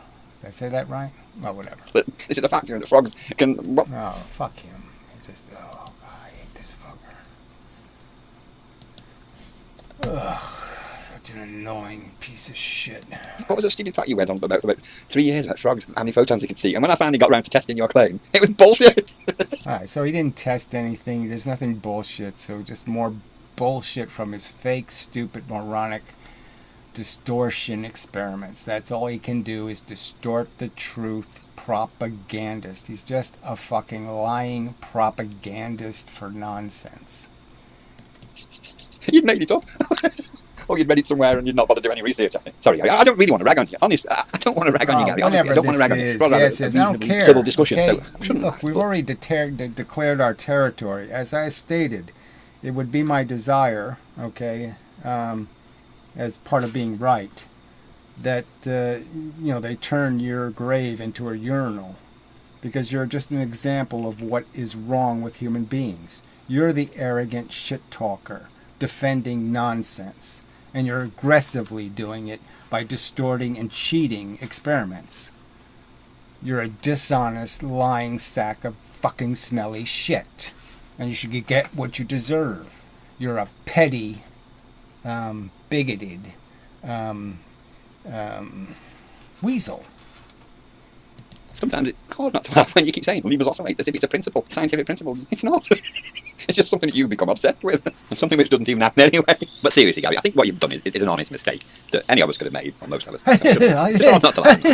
God knows there are a few enough things to laugh at. Laughing videos of Brozo. I made a mistake myself, really. I was suspending my levers when I was testing your claim. I was trying any method I could to suspend the lever. I was mounting on a triangle type thing, like you originally suggested, you know, the typical fulcrum how we draw it. And then I tried it on a round one, so it rolled like a boat shaped thing. I was trying everything just to test out your oscillation theory thing. Actually, so just understand, 2 years I've been saying draw a lever and explain how it works. Why can't you do that? Why can't you just explain? Okay, here's the 2 mass over here, the 1 mass twice the distance. When this moves half the velocity, this will move twice the velocity. Just explain it. And then explain how kinetic energy makes any sense in that context. Explain how momentum fails to describe it perfectly, and somehow kinetic energy does describe it. Because you can't do it. That's why you won't do it. Because it's nonsense. You started off talking about launching half mass in the air and that coming down, hitting the one end of the seesaw, teeter-totter, and then that lifting up the other end, the 2 mass or whatever, the twice as heavy mass, and that coming down and hitting. You had some sort of reciprocal action going on, didn't you? I think you'd seen a cartoon that you played a few times a year or two ago. So I wanted to test out that really. And so any method I could find of suspending the lever would have done. So I don't even know what he just said here, but he's again implying that somehow the lever I showed on my porch perfectly oscillating with 4 times the velocity on one side and half the velocity, a quarter of the velocity on the other side. And it oscillates perfectly. Yeah, perfect. And I was ignorant at that time of how it needs to be suspended. In fact, until Midas Marbles did his experiment, I was still ignorant of how it needs to be suspended. I was still ignorant of the fact that that was the proper way to do it, to test whether the lever was oscillating. That was his purpose, exactly. His purpose was to test out your claim. Alright, so let's just understand there's no right way to do it, except the right way is to always keep it, just test it by putting the right masses, the right distance on the scale. So if you can put the same mass, the same distance on the fulcrum, you've done all you need to do. If it will stay in the balanced position, it's fine. His purpose was to demonstrate that the furthest out mass, even though it's half mass, twice as far out, that it slowed the lever down, because otherwise we would have free energy, wouldn't we? If the kinetic energy formula was suggesting that was going the same speed as it originally was when it... So it goes the speeds I've stated. It's just a lie to say something else happens. Again, if he takes his lever with the weights, even with the bar, if he puts the wrong weight on one side, that is, he just moves the 2 mass a little bit more one way or the other, it will just show you that it's not balanced. It will move. It won't stay in that position if the weights aren't even on both sides of the lever. It's still functioning as a balance. Was equidistant from the fulcrum. Am I making sense? And that reminds me of your fundamental mistake that you've been making for 2 years about this entire thing, claiming that it doesn't slow down. It does. That was the whole point of Midas Marbles' experiment. Okay, and the whole point of his experiment, and I already proved it's bullshit, is the fucking third arm. There should be no pendulum. We're not measuring it with a pendulum. A pendulum changes the center of mass. It changes what you're pushing up and down on both sides. You're changing the weights of the object. Why is the fucking third arm there? Take the third arm off and then do the experiment again. And what answers you're going to get it'll come out exactly as I stated. It will be the same time. You can't change the time because the 2 mass is moving identically. It's moving exactly the same speed as it did when the 1 mass is on there as in the 2 mass. Again, you could draw it and show us how it moves a different speed. It can't move a different speed, shit for brain. That's an experiment, I'm quite sure. You might correct me on this, but I'm pretty sure that was his point, to show you that it does slow down in accordance with the kinetic energy formula. Because you cannot put in 100 joules of energy and get 140 joules out or whatever. He doesn't have any experimental evidence showing that. He hasn't done the experiment the way I've shown it. Okay, he always distorts and changes it. So instead of doing the simple lever, the simple balance, Mindless Marbles puts a third arm on it. This moron takes one side of the lever, cuts it off, and puts a spring on it, and then says it moves at different speed. They can't do the experiment honestly, because if they do it honestly, it'll show exactly what I said, that the lever can't tell whether the 2 mass is 1 distance from the fulcrum or the 1 mass is 2 distances. It can't tell the difference. It's the same weight. The fulcrum sees exactly the same weight.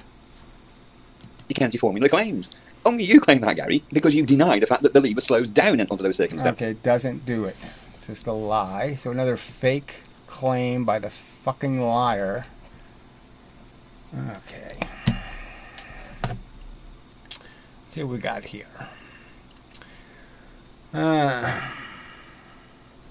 Let's see. There's just fishing. Let's see. Guy is goofy. All right. There's just fishing. It's really funny. It takes several of them to be that thick. I'm the dumb SOB on the planet, and now I even get it. Don't waste your time. It's not about wasting my time. It's about the fact that, this is the games they play. You got to show this. Okay, just as I'm showing, okay, the big lie of all these talking head physics people, right? I mean, the Simon Dan guy revealed himself for what he is, right? He debunks flat earthers and really obscure, meaningless flat earthers. I'm offering to pay him to debunk me, and he won't do it. You get it? $2,000 I've offered him. And he won't show up to debunk me, to treat me like a flat earther. He won't do it. So I'm just showing that all of them are little petty weasels. They don't give a fuck about the truth. They don't give a fuck about science. Okay, all they care about is their egos and the games they can play. And that all should be shown. These little lying, arrogant, obnoxious turds should be shown for what they are. They don't give a fuck about the truth. If they cared about the truth, it would bother them that in 350 fucking years, they don't have one piece of experimental evidence to show that it takes 4 times more fuel to go twice as fast. In 350 years, they haven't produced that one piece of fucking goddamn evidence. Now, if these were honest players, they'd say, yeah, that bothers me. We really should be able to produce that evidence. But they won't say it. Because they're dishonest, lying pieces of propagandizing shit. And why are they doing it? Just because they hate somebody being smarter than them. Can't stand it. Alright, Gary, obviously. Absolute clown. Who's acting like the real clown? Question mark. Gary, obviously. Yeah, and how obviously? Yeah, fuck you. Produce what evidence did you? 4 comments to write 7 words. Boy, you're really smart, huh? Anyway, for being so wrong and for refusing like a man to honor to admit it, Brozo is hereby damned to fall off the edge of the earth. Whatever. He has no shows no character. The simple truth. Let's see. Actually, to his fans, do any of you even know what the original claim was being discussed? Not what DS says. What is he even talking about? How can you even make the original claim? The original claim is that the kinetic energy formula and momentum aren't compatible. One of them has to be accurate definition of energy, and one of them has to be made up fabulistic nonsense. Okay, wait. Of course not. You're just eating junk food. Yeah, well, you've proved it with nothing. Look at all these comments from this turd. Alright, well, we're just going to block him, I guess, right? He's just, he can't even make comments in any kind of coherent way. 4-word comments, 2-word comments. What's the point of this? No paralogic. You're an example of exactly what you're describing. Explain? That doesn't say anything. In 200-word comments? Well, then don't comment. Make a real video. Make a real comment on the videos. You're not obligated to do this. But all you're doing here is just talking shit. You're not producing any kind of counter-argument. Where's your counter-argument? Where's your counter-argument? Where you're linking to, tell us there's a link to a bowling ball knocking down twice as many pins. The 8-pound bowling ball video. It's famous. Why don't you link me to it, fuckhead? Let's see. I feel bad you have to deal with goofballs like this. Yeah, it is. It just is. I didn't think people were this dishonest, frankly. I really didn't have... I had a pretty bad opinion of the human race, frankly, 5 years ago. But it's doubled. I have even a much lower opinion of the average human piece of scum. Keeping in your echo chamber. So what's the echo chamber exactly? You seem to be dominating. Look at this. 1, 2, 3, 4, 5, 6, 7, 8, 9 comments, 13 words. So yes, I will block you. Fuck off. What a waste. Look at me, look at me, look at me, look at me, look at me, look at me, look at me, look at me, look at me, look at me, look at me. Spam, spam, spam, spam, spam. That's the best you can do, huh? Just spam other people's comment sections. All right. $2,000 for 10-minute evidence online video is a good amount of easy money. Yes, it really is, right? And so how do you explain it? For a living on the internet, every single one of his videos is attempting to mock a flat earther. Every single, or somebody, even somebody, a God botherer. So he goes out and finds somebody to mock and make fun of. And here I show up and say, I'll give you $2,000, because I'm an asshole and an idiot, a moron by all your people's definitions. So go ahead.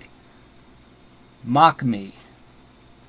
I'm paying you $2,000. Go ahead and try to mock me. You fucking lying piece of shit. Because you won't be able to do it. And that's why he hasn't done it. It's because he can't do it. Because he doesn't have any counter argument. And he's not willing to fake it like Brozo. He's not willing to contrive fake experiments like this fucking piece of shit Brozo. When the half mass is put twice as far out. You were denying that, and that's your problem, Gary. It's not our problem, it's your problem. We are trying to help you. We're not necessarily being nasty about it. No, I'm not trying to help you. And frankly, again, it's obvious what you're trying to do. So this lying that you give a shit about the truth, it's just so obnoxious. Again, it's like a lying preacher or something. I mean, you're just a shyster, a thief, a crook.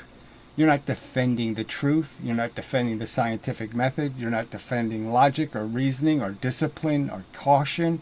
You're not defending a single good thing. All you're defending is your own petty hate. And that's it. But it is funny sometimes. You can laugh at me. I don't mind you laughing at me. I don't mind you calling me Brozo and all that. I don't mind the name's quiet. I like it. I might change my channel name to Brozo, actually. I really do honestly want you to understand where you're going wrong. I don't want you to be forever in the dark about this, missing the point of what we're trying to get across. Suspension spring will produce a torque upon the lever at the... You don't do this. You don't sit there and do this quote mining crap if you have any respect for somebody. This isn't something people do when they have respect. Quote mining. No, you play the person's real argument and then you counter what they actually said. You don't sit there and play this game. Fuck you. Extremity of movement. The suspension string will create a torque. No, it doesn't. It's pretty close to a perfect fulcrum. I thought that at first, but it can't be because the suspension string method is pretty much the only situation where it makes the lever. So again, he keeps talking about this stupid string like it could fucking possibly make a difference. Like I say, if you look up scales on the internet, look at the images and see all the different fulcrums. There's all kinds, some of them bend up and around. There are all kinds of different ways to create the pivot point. You don't have to use a bearing through the center, any of that crap. And it works perfect as a scale. The whole point I'm using the lever for is for the conversion. I want to convert. I don't want to show an equal. I don't want to make the lever into one solid bar. I want to make the lever into something that's converting a mass and energy on one side into an energy on the other side. You fucking idiot. Oscillate. Maybe if it was suspended by a string terminated dead in the centre of the bar, so that the mass above and below that point was still equal, it wouldn't then oscillate. I'm not sure about that. A bit trickier to do that. I think the fact that it's able to swing side to side also introduces the up and down movement. And you stick this to the pendulum on the bottom really to fuck up where the masses are. So you don't need that. Like, that's like flying without it. No, it does not, Gary. It doesn't oscillate at all without it. Alright, so he's a liar. Okay, it does oscillate. Again, this is only one circumstance. Look how fucking stupid this stupid piece of plastic tube is. I mean, it's a piece of shit. But we know you put too much energy into it. Yeah, you can make any lever spin all the way around if you put too much energy into it. It's just so, but again, it's not about that. It's about the fact of doing the balancing conversion. We're using it as a scale, fuckhead. We're not using it as a fucking propeller. Moron.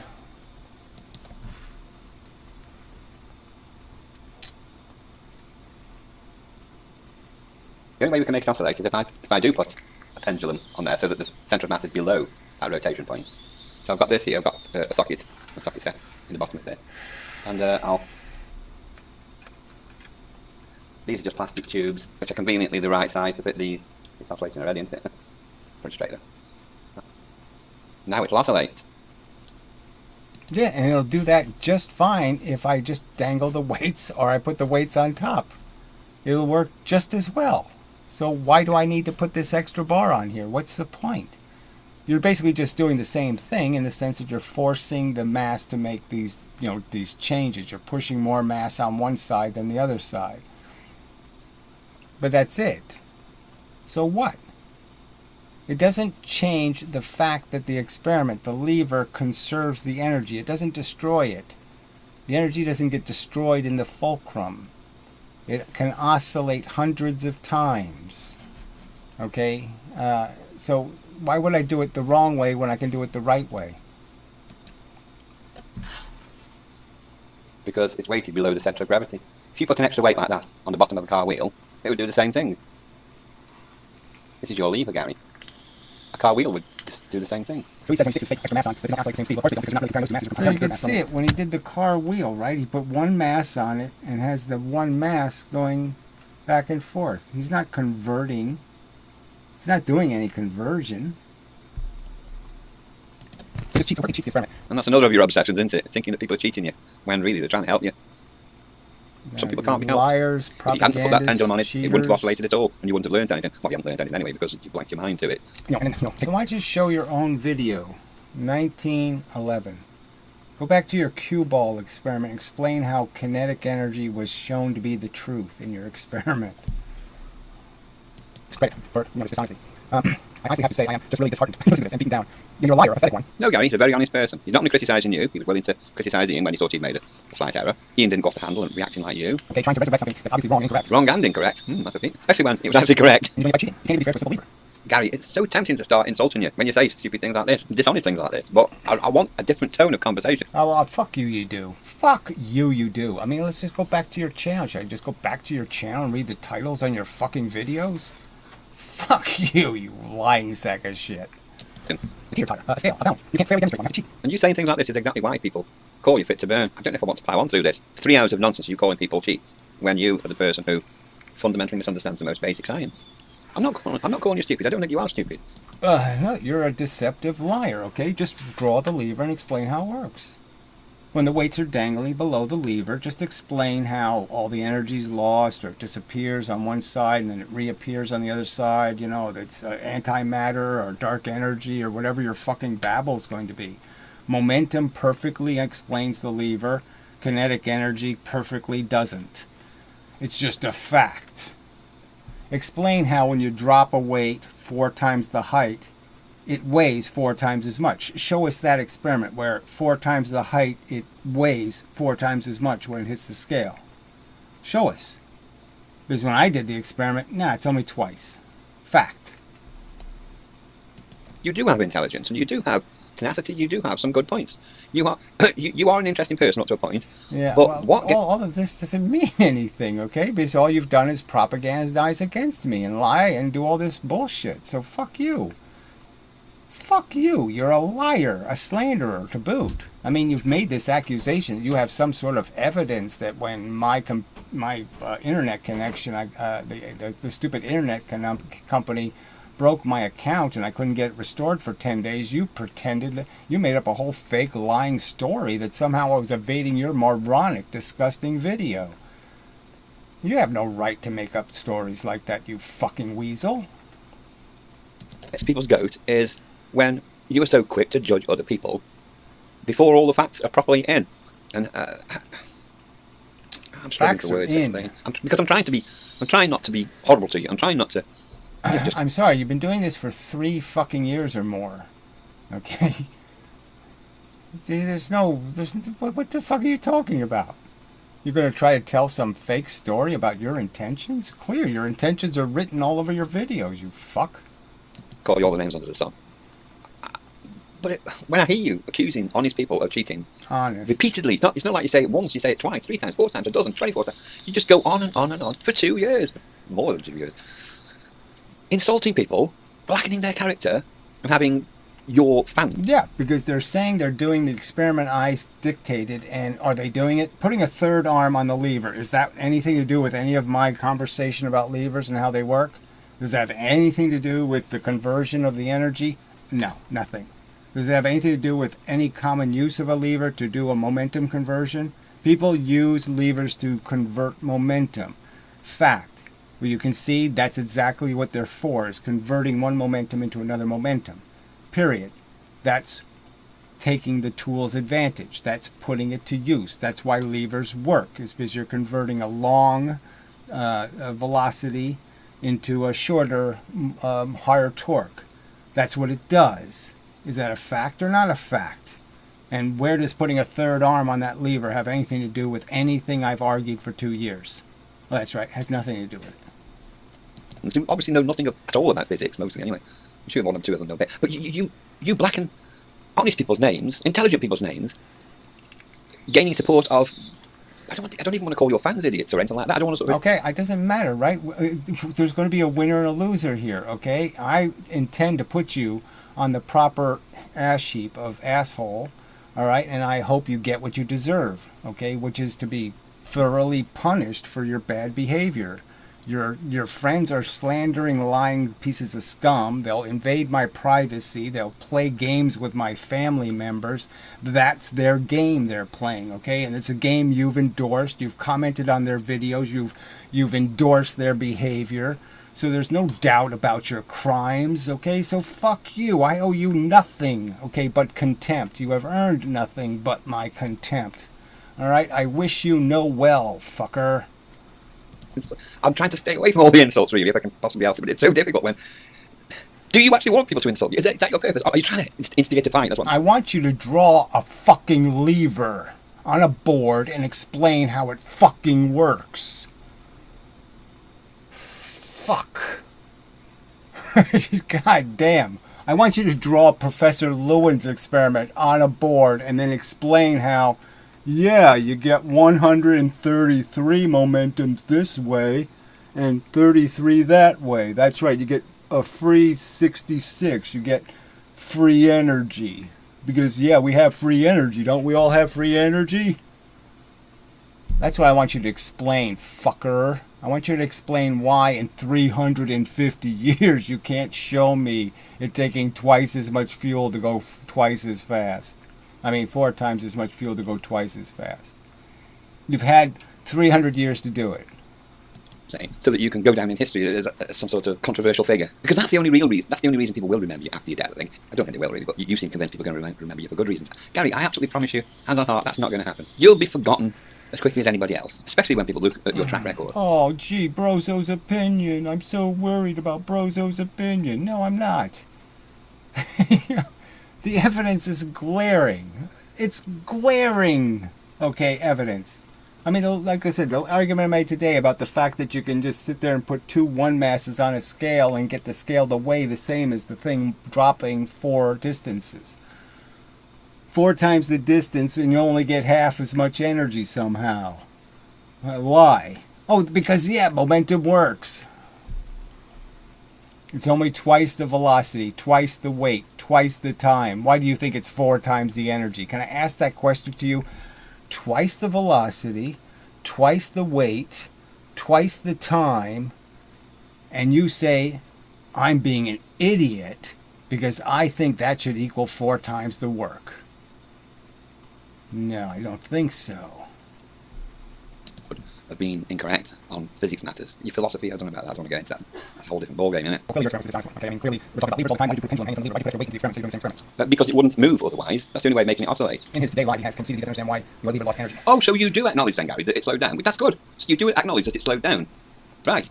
In the process, yeah, one side decelerates, the other side accelerates. Yeah, that's how it works.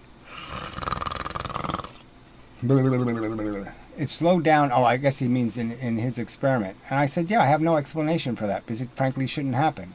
And the reason why it's happening is exactly what I stated in the video when I first saw it. I said, what's the third arm for? And I didn't realize it was a weighted third arm. So I just thought, okay, it's superfluous. It doesn't weigh much. No big deal. But it's a big deal. Okay, yeah, it completely changes the center of mass of the weights. Well, that's progress, isn't it? Now, can you acknowledge that it will slow down, whether it be suspended by your method, string or whatever, or by Mindless Marble's method, a bearing? Makes no difference. It'll still slow down. You'll still lose energy if you want to put it that way. It's not losing energy. It's got the same amount of energy. It's slowing down so that it still has the same amount. He didn't do that experiment, so this is another lie. So he didn't do the experiment where he put the 2 mass on and the 1 mass at the right positions and then oscillated it and made it oscillate at a different speed. You can only do that if you put a third weight on it. So without the third weight, it'll oscillate at exactly the same speed. He didn't do that experiment, liar. So again, he's exaggerating what the experiment showed. He didn't show that experiment. Of energy according to the kinetic energy formula. But puts it down to a fault with your experiment. Well, as I stated right off the bat, what the hell was that third bar hanging there for? Because it wouldn't oscillate without it, Gary. And the surprise is that it's actually weighted. Okay, now I thought it was just superfluous maybe, so I said, okay, So we know it will oscillate just fine. Just hang the weights below the bar. I mean, I did it. I did it the perfect way in the sense I used magnets so the weights could move with the bar. So they were always, their center of mass was always in a straight line, which made it even better. doesn't matter. But no, it's weighted. That makes no sense. How can it not be weighted?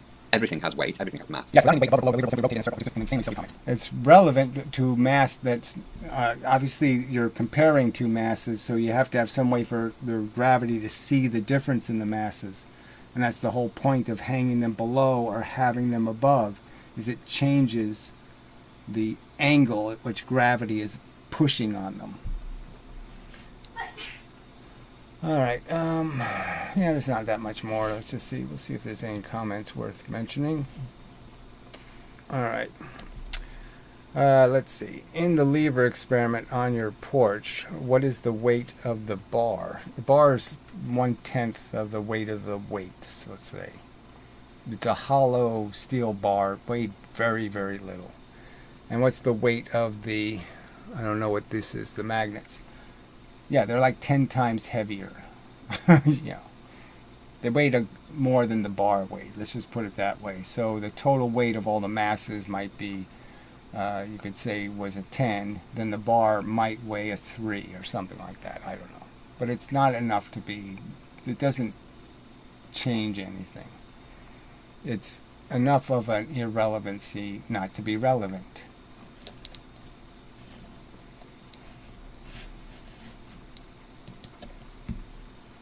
No, it's not, Gary. It's your denial of that happening, which is silly. Let me show you that happening again. Without any weight above or below, it will just go around in a I don't circle. need to see it again. I already saw it on mindless. What's the point of this? This is, again, has nothing to do with any experiment I did or any contention I've made. So, again, it's just bullshit. It's useless bullshit.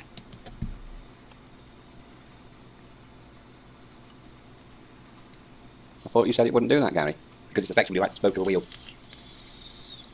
Two discs, balanced, doesn't oscillate, stops wherever it wants. It's effectively... Yeah, you've effectively ruined it, okay? As I pointed out, you've just increased the friction, because now all the friction is all in one direction.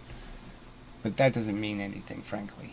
Look, the point is it's not the same experiment, so just do the same experiment. Don't do a different experiment. This isn't the argument being made, so dangle the weights below the bar, okay? And then you'll get the same, exactly what I've argued, okay? It'll work as a balance.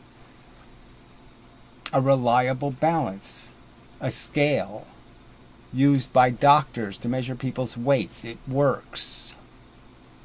The theory works. Like you spoke of a wheel, really.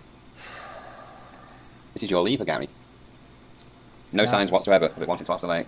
It's nothing to do with anything I'm arguing.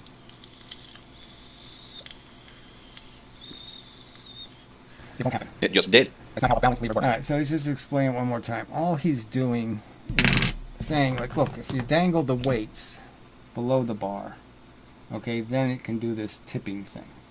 But if you theoretically put the weights so perfect that they're right on the same line with the bar, that all you're really doing is extending the length of the bar.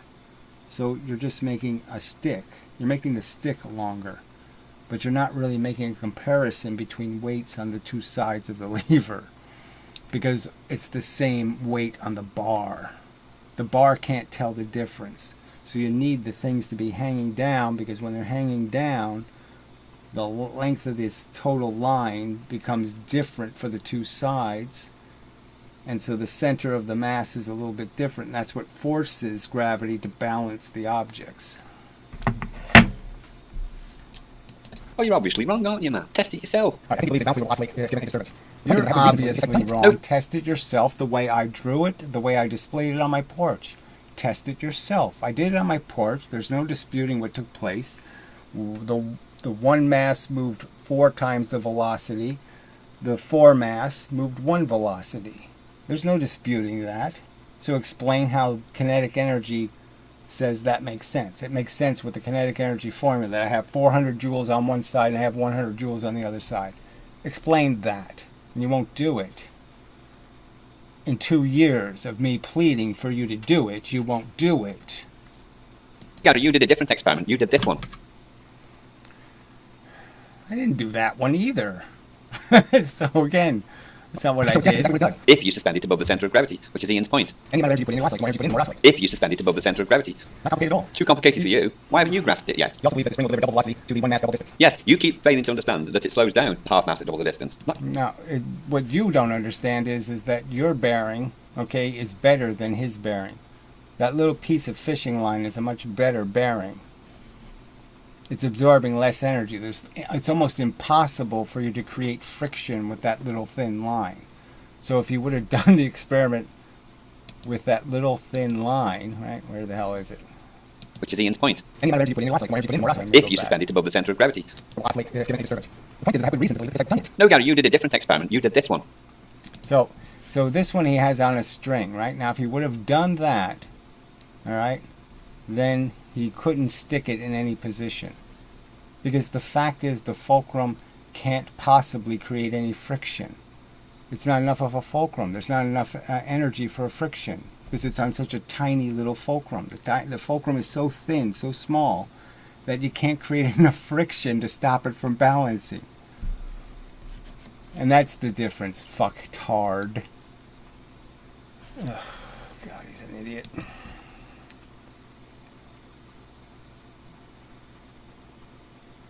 So yes, that's exactly what it does. If you So suspend he's it above the showing center the of gravity. line's going right through the center of the mass, right? It's going right through the center of the lever. And so what's the difference between the bearing and that little piece of fishing line? The difference is the bearing, okay, is big, a big surface that can create more friction. Ian's point. Any amount of energy you put in, more oscillate. The more energy you put in, more oscillate. If you suspend it above the center of gravity. Not complicated at all. Too complicated for you. Why haven't you graphed it yet? That's believe the too spring will deliver double velocity complicated to for the one mass double you. distance. Yes, you keep failing to understand that it slows down half mass at double the distance. It doesn't complicated slow at all. down. So again, I mean, yeah. they have no experiments demonstrating that a simple, common, balancing, oscillating lever will oscillate at a different speed if you keep the total weight the same. The total weight's the same. That is, you have objects at different positions commensurate to their mass. If you can keep the weight the same, it'll oscillate at the same speed. I mean, that was the actual point of Mindless Marbles' experiment, to show you that it does slow down. And that's why the kinetic energy formula doesn't suggest that it has more energy. It slows down because... Okay, he keeps saying it. It's a fucking lever with a third arm on it. So again, it has nothing to do with what I've drawn for 2 years. Nothing to do with what I've displayed or what I've argued. Because it doesn't have more energy. You moron. Sorry, I don't want to be saying that, sorry. Just a joke, okay? You're not a moron. I believe the spring, okay, delivers a certain amount of momentum. What you believe is irrelevant. Sorry. I'm not on the wacky backy, by the way. I'm not just normal things. What you believe doesn't fucking count, you idiot. I'm saying this in a friendly way, Gary. I like you, I don't hate you. I'm just trying to get the fucking point across to you. That it doesn't do what you fucking think it does. Springs don't have... So he wastes 41 minutes or whatever, and he does absolutely nothing, right? There's nothing in this video. There's absolutely nothing. He just duplicated a video that took 2 minutes. So the Ian Gosling guy did a video that took 2 minutes, showed, okay, it sticks, big deal, who cares? Doesn't have anything to do with my experiment, doesn't have anything to do with my contentions. And this asshole takes 42 minutes to do exactly the same thing and say, here's another irrelevant point. Let's just reassert an irrelevant point. I mean, fuck. Alright, so let's see if we've got anything new here. Do you understand, that the third arm was exact the same mass in all cases? It doesn't matter whether it's the same in all cases. It's completely distorting the experiment because you're pushing a different mass. Don't you understand? If you put force in, you're adding another hunk of mass to the side that you're pushing the energy in. It's a new piece of mass you're pushing. You're not pushing the same weight because you've added another weight. So how could it be the equal weight? It can't be equal weight on the both sides because the fact is you're adding another weight to the initial force. So you can't go twice the velocity. You can't go 4 times the velocity because you've added another weight. You're fucking... I mean, I can't believe you people are this fucking stupid. You can't understand that if the lever oscillates, okay, this oscillates at 4 times the velocity, let's say, but I put a third arm on, and this thing now is going to move. I can't go 4 times the velocity now because I'm moving this up into gravity too. So this obviously won't go 4 times the velocity anymore because I've added another weight it has to move. You fucking idiot. Alright, so the center of mass was not displaced across the cases. Yes, it was. Of course it's displaced. If you're adding another weight, you have to push up. You're pushing with the same... I drop a 2-mass object onto the scale here in a position. Okay, I do it without this extra weight. And then the 1 mass moves twice the velocity. But if I add this extra weight, then it has to push this weight up also. So the 2 mass obviously can't push this up at 2 mass, twice the velocity anymore, can it? Of course not, because it's fucking more mass. You fucking idiot. Alright.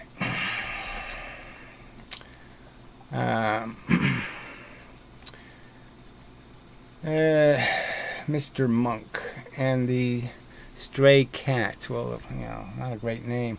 Also, the center of mass is below the fulcrum in all the cases where the lever oscillated, including your video. And it's exactly how scales work, all of them, all the time. The fulcrum is either below or above, all the time. It doesn't mean anything. It doesn't have anything to do with whether it works as a balance. It doesn't have anything to do with the conversion of energy from one side of the lever to the other side of the lever. That's the function of a lever, is to convert. We're talking about conversions. That's the whole way you prove the kinetic energy theory doesn't work, is you have to do a conversion. You have to change big M, little v into big V, little m. Fucktard. Okay. There's only... That's the only function of the third arm. So again, I just pointed out how, I'm sorry, it doesn't work that way. You've completely changed how much mass is being moved. You've changed the weight on the 2 sides of the fucking mechanism. Alright. So that's just a lie. To move the center of mass below the fulcrum, as in your experiment. And there's no reason to do that. The lever works perfectly fine. Twice the distance. There's formulas for it. You just move twice the distance, you've doubled the mass. Alright. You've doubled the weight. That is what these people are trying to explain to you, yet you keep trying to miss the point. It is frustrating. Well, I'm just saying, you just lied about what the function of it is. The function is to destroy the balance of the momentum. You no longer have a 1 mass on the other side at the right distance if you have a third arm shoving more mass up into gravity. Dumbass. Okay. This is exactly what mindless showed. So again, your false premise is obvious. I mean, anybody with a little bit of scientific knowledge should be able to follow along. I mean, obviously, if I have a lever and this is a 1 mass and it's moving twice the velocity, obviously, if I add this mass, I can't move this at twice the speed anymore. Obviously. Alright. He changed the weights exactly how you asked for it. So that's just a lie. The experiment had absolutely nothing to do with anything I requested or anything I displayed. So again, third arm levers, fuck you. That has nothing to do with any of the arguments I've made. And the third arm was kept exactly the same. Exactly the same as what? It's not in a single drawing I've ever drawn. It's not in a single argument I've ever made. It's not in a single experiment I've ever done. So fuck you, you're a liar. Alright. In all cases, the arm was exactly the same. It wasn't changed. You keep saying the same shit. Okay, good. Looks like we agree on at least one thing. The center of mass is below or above the fulcrum oscillating levers. Thank goodness. But again, we don't really agree because, like fucking this moron just showed, if you use a small enough fulcrum, it won't matter. All his bearing is doing is showing friction. It's showing that friction will stop movement. Okay. Okay, good. Anyway, Mr. Monk, okay, same guy. If it changes one side, then it changes both sides equally. What does that even mean? You're only dropping a certain amount of force in, you shithead. You have a 2 mass moving 1 velocity. It hits the one side of the lever. If you have a 1 mass twice the distance out, it'll go twice the velocity. If you have a 3rd mass hanging from the fucking bottom, retard, and it's moving up into gravity, well then obviously you've changed the ratio. You're no longer moving a 1 mass twice the velocity anymore, fuckhead. You can no longer conserve the momentum that way. You have to move the other mass. That means you have to reduce the velocity. Fucktard. Okay. All right. I did not lie once here. You lied to suggest that that fucking experiment has a motherfucking goddamn thing to do with any of the arguments I've made for the last 2 years. It has absolutely nothing to do with it. It isn't the same experiment. It's a completely different experiment. It doesn't illustrate anything. It doesn't show anything. It doesn't use a lever to convert one mass to velocity ratio into another mass and velocity ratio. It doesn't show the energy transfer. It's completely irrelevant to a single fucking point I've been making for 2 fucking years. So in that sense, it's certainly a lie. To say the experiment shows a motherfucking thing that contradicts a goddamn thing I have stated or I have argued for is a lie. It doesn't do that.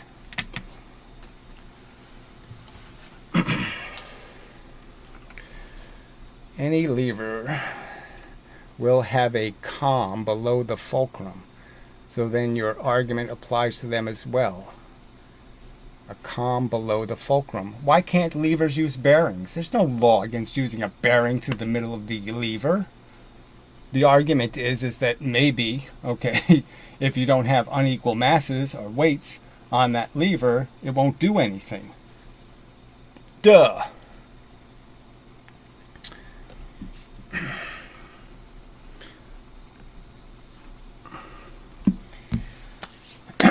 I'm just saying, when I did the plane lever, and I have a hole through the center, and I put a string through it.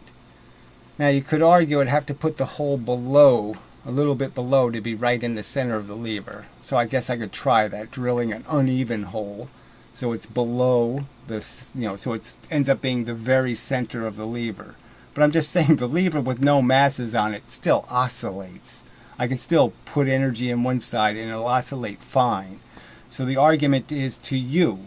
You don't think that'll happen? If I have a perfectly thin little thread and I have a hole through the center of a stick, that I can't get the stick to move or oscillate? Come on.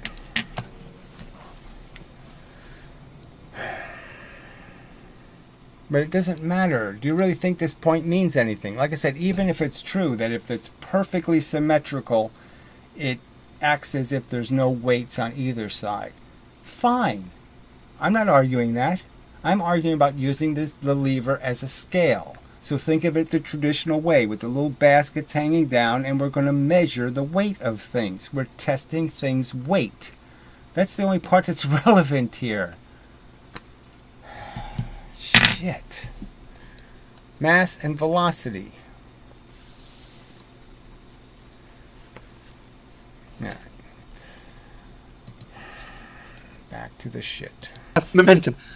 The momentum is different depending on... God give me strength. I'll start again, Steve. So if you light an object in front of the spring after you compress it a certain distance, it will produce a commensurate amount of extra velocity. But it does not do that. How many times have we showed you it does not do that? Seriously, man. So again, what you haven't shown me is you drawing a lever. And what you haven't shown is, why don't you just play my lever working on the porch and then explain how there's 4 times more energy on one side than there is the other side. And that makes sense to you. I mean, God, you're so stupid. You really don't understand gravity at all, right? You really haven't... It's like, I don't even understand why I can't make this argument and people would just say, yeah, I get that. That's so obvious. Right? I mean, I have a massive body here. And I want to fly past it. And it's just so obvious that the faster I fly past it, right? It's a standard amount of distance, right? We know the gravity only has strength for a certain amount of distance, right? So it's the same amount of distance I'm going to travel from here to here. That's the gravitational body where it has any significant gravity. And I'm just going to go by it. And you really can't understand that the faster I go by it, the less it's going to bend me. That it's obviously about how fast or how much time I'm in the gravity. And the longer I'm in the gravity, the more it's going to bend me. You really can't understand that clearly gravity is time dependent. It couldn't care less about this distance. This distance doesn't make any difference. All that it matters is how long am I being affected? How long is the gravity radiation affecting me?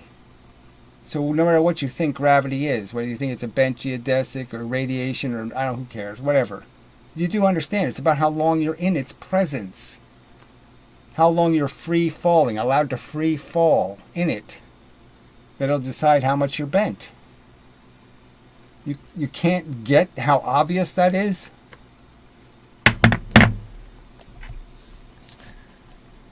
Fuck. I mean, they made these arguments 350 years ago, and again, the Newtonians won the argument. That's the irony. And in the 1700s, apparently France decided to, flex its anus at the world and fuck physics, and tragically. Look at the fucking information in front of you. So put half the mass in front of the spring, you'll get twice the velocity. You won't. You don't. You don't get twice the fucking velocity by halving the mass. How many times have we got to fucking show you that? Oh, he hasn't shown it. So again, he hasn't shown it ever. It'll never show it. His own experiments showed it, right? He finally got two things moving. Okay, one object moving, a lighter object moving twice the velocity, and a heavy object, right, a double velocity. So a double mass moving half the speed, and a one mass moving twice the speed. And he crashed them into a spring. All right, and what answer did he get? Right. So the irony is that my theory would have predicted 12 and 12, same compression. His theory would have predicted 12 and 16 and a half. And what did he get for an answer? 14. So, he's already shown. What he's shown is he can't do an experiment worth shit. He gets a completely wrong answer. I mean, it's not momentum and it's not kinetic energy. It's exactly right in between the two. A completely fake, stupid, impossible answer. Something that can't be true. And then he says, I've shown you. You show me you can't do experiments worth shit. That's what you've shown. That's exactly what Professor Lewin stated overtly. Well, in that case, show us a clip of Waterloo saying that overtly. Do you know what overtly means? It means he specifically said that very thing. And he hasn't said that very thing. You simply got the wrong end of the stick. Oh, fuck this. I mean, I played the Professor Lewin clip. I guess I should play it in front of every video. I mean, he says right to you, you can... There's some word he uses. You can mess with kinetic energy, but nature can't finagle momentum. And it's clear the meaning of it. He was talking exactly about how, well, if I have a two mass moving at half the velocity and I cut the mass in half, it has to move twice as fast. He was talking about the very circumstance being described here, that you have to conserve the momentum. Half the mass, twice the velocity. That's exactly what he was saying. And these liars, and that's what this is just lying, saying he was saying something else. The context was exactly tied to a circumstance where he has two carts moving away. And he's saying, okay, if you have twice the mass here and one mass here, this one has to move half the speed that this one moves away from the explosion. You don't have any choice. He said these words. About other experiments that he's done, things he's said, twisting his words to suit your crappy argument. No, Gary, you just got the wrong end of this fucking stick when he did an experiment where he burnt that cotton between those two things. And because one went off twice the velocity of the other one, you got the idea in your head that they both had the same amount of energy, and yet one went twice as fast because... No, I have the contention they both had the same momentum, and I'm contending that is the same energy. And Professor Lewin was basically saying that, yes, it's true. You can't change that. If they have the same momentum, retard, by your theory, the kinetic energy theory, then the one has to have twice as much energy. Professor Lewin didn't say that.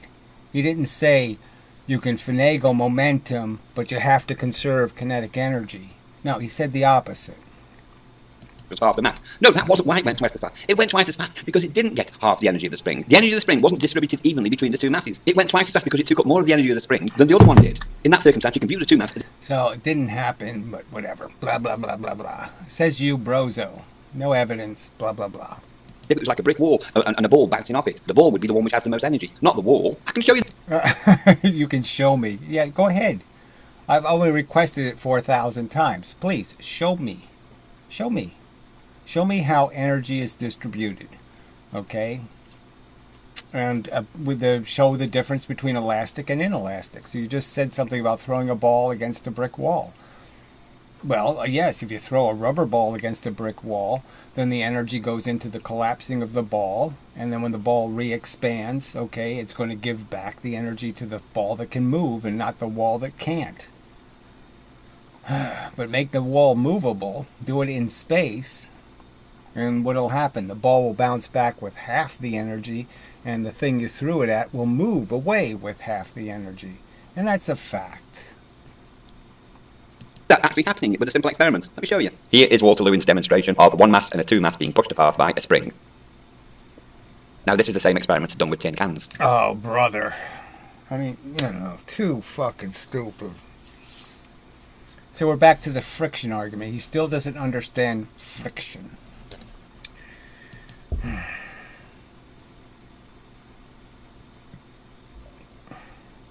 So what's your proof? So what do you... People like Gary then jump to the conclusion that this means each object is getting half the energy from the spring.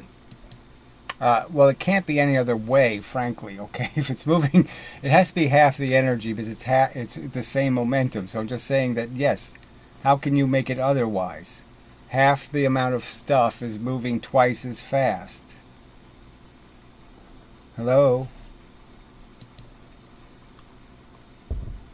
It's understandable why they think this, because the one mass goes twice the speed. Yeah, and so, yes, if it's going twice the speed, that means you're going to have to square that 2 to make it a 4. So you have to make it now 4 times the energy. You're just claiming it's 4 times. There's no evidence it's 4 times. Well, how are you going to prove it's 4 times? So it makes intuitive sense. Half the mass, twice the speed. Half the mass, twice the speed. Yeah, momentum's conserved and kinetic energy isn't. So, frankly, this isn't the experiment Professor Lewin was talking about. Professor Lewin was talking about a certain amount of energy going in and a certain amount of energy has to come out. So why don't you play Professor Lewin's clip contiguous to the experiment he actually did? Unfortunately, this is wrong, and it leads them to the conclusion that just halving the mass will always double the speed. It only doubles the speed in this case because the spring isn't only giving half its energy to the half mass, the one mass. We can easily demonstrate right now that it's actually giving far more than half the energy to the one mass. The one mass is taking a lot more of the energy from the spring than the two mass. Alright, so he's making an assertion, okay, that the spring is deliberately, figuring out, I have to give more energy to the heavy thing.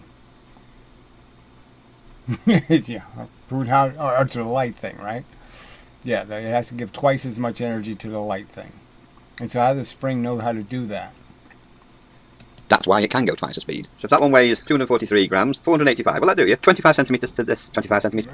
Again, he's just proving the point by proving the point. So, yeah, we already know the outcome. You have to prove that the thing going twice as fast does in fact have, that the lighter can that has twice as much kinetic energy, you have to show it doing twice as much work. Just to there. This is a replication of Walter Lewin's experiment. He has a spring, he holds the two items together with a string, he burns the string and this happens. That one goes twice as fast as that. Now Gary obviously thinks that means they both get the same energy, but that one goes twice as fast because it's moving half the mass, therefore supporting his MV claim. Now I'm here to show you why that cannot possibly be true. There's a reason they'll put a little hole there. It's so I can put the spring, hold it down, clamp it in the middle, through the hole with a hair clip. So that's how I'll compress it that much, and that's how I'll compress it that much. In other words, now we know this can will only get half the energy from that half of the spring, and this can will only get half the energy from another half of the spring. So now we know that the energy is divided equally. This really will get the same energy as that now because it's only using half the spring. See what they... So he's fixed the spring, which is going to steal some of the energy from the spring, no doubt. But so let's just see what happens. Do this time. Ah, it didn't go twice as fast, did it, Gary? That didn't go twice as fast, did it? Didn't go twice as fast, did it? To make that Well, why didn't you? Well, see, frankly, they both look like it went faster than they did the first time. So when he does the experiment without nailing the spring down, it doesn't look like either one of them moved that fast. Oh, that's slow motion. That's not terribly People like Gary then jump to the conclusion that this means each object is getting half the energy from the spring.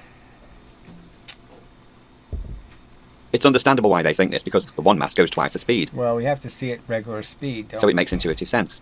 Half the mass, twice the speed. Half the mass, twice the speed. Unfortunately, this is wrong, and it leads them to the conclusion that just halving the mass will always double the speed. It only doubles the speed in this case because the spring isn't only giving half its energy to the half mass, the one mass. We can easily demonstrate right now that it's actually giving far more than So he's reading his script. half the energy to the one mass. The one mass is taking a lot more of the energy from the spring than the two mass, and that's why it can go twice the speed. So if that one weighs 243 grams, 485, well, that'll do you. 25 centimeters to this, 25 centimeters to there. This is a replication of Walter Loon's experiment. He has a spring. He holds the two items together with a string. He burns the string, and this happens. That one. Okay, so that was pretty fast. So I was supposed to see this one going faster. Okay, so let me just see that again. I you know, frankly, yeah, 25 centimeters to there. This is a replication of Walter Loon's experiment. He has a spring. He holds the two items. All right, so watch carefully. Can you see it? Yeah, I should be able to see it. Yes. Together with a string. He burns the string, and this happens. All right, so now we're dependent on him releasing the two at the same time. So clearly you can see right here, his hand is off of one object and the other object isn't moving yet. So really bad experiment there, right? I mean, clearly the spring's already expanding in one direction, so he isn't doing a quick release of any kind here. He's again relying on Brozo's fingers to do the distorting and perverting. That one goes twice as fast as that. Now, Gary obviously thinks. Yeah, Gary obviously thinks you've, again, done experiments sloppy and crude, and you're designing them to prove your point instead of designing them to prove the science.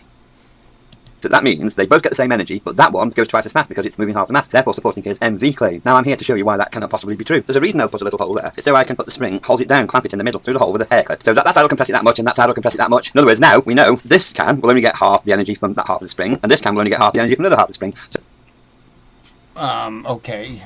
So as long as the spring is half and all that kind of stuff, seems reasonable enough. So now we know that the energy is divided equally. I don't really understand the spring on the edge of the can, though, thing. Frankly, doesn't make much sense either. It's not a very reliable way of getting the energy into the can, but you're not pushing the center of mass of the can. This really will get the same energy as that now because it's only using half the spring. See what they do this time. See, it wouldn't be much work for him to have raised the spring to the center of the cans. Alright, so they don't leave in the right directions, so that's one thing you can observe. Let's see if we can see how well he releases them. Get the same energy as that now because it's only using half the spring. See what they do this time. Ah, didn't catch it in time. Not going to bother slow motion. Get the same energy as that now because. Well, I could slow motion it. Yeah, I could actually. Playback speed. Let's try as slow as we can go. It's only using half the spring. Yeah. See what they do this time. So the compression, whether you mount the spring or not, the coiling of the spring isn't going to have anything to do with that mounting point because it's not rigid enough. You know, I mean, the metal is still sending the message to the other side of the spring.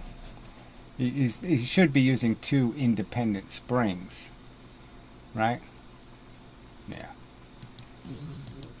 Okay, yeah, you can't tell anything there. I mean, you can see this one's gone a little bit more distance, but they're not even going straight. So that wasn't very impressive. So let's see trial number 2.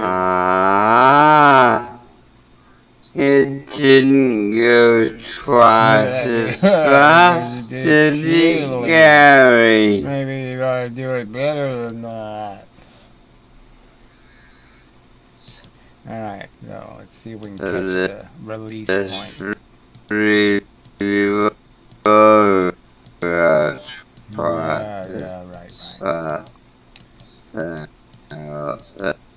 So again, really lousy release method.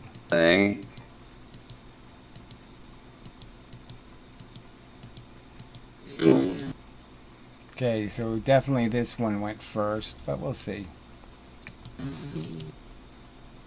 Well, didn't work that time. I mean, obviously this one went a lot faster. I don't know. So yeah, that one completely failed to illustrate his point. This one is obviously going twice as fast as that one this time. Fuck. Yeah. Yeah, that was exactly, the big can went twice as fast. Blah, blah, blah, blah. I don't think it did.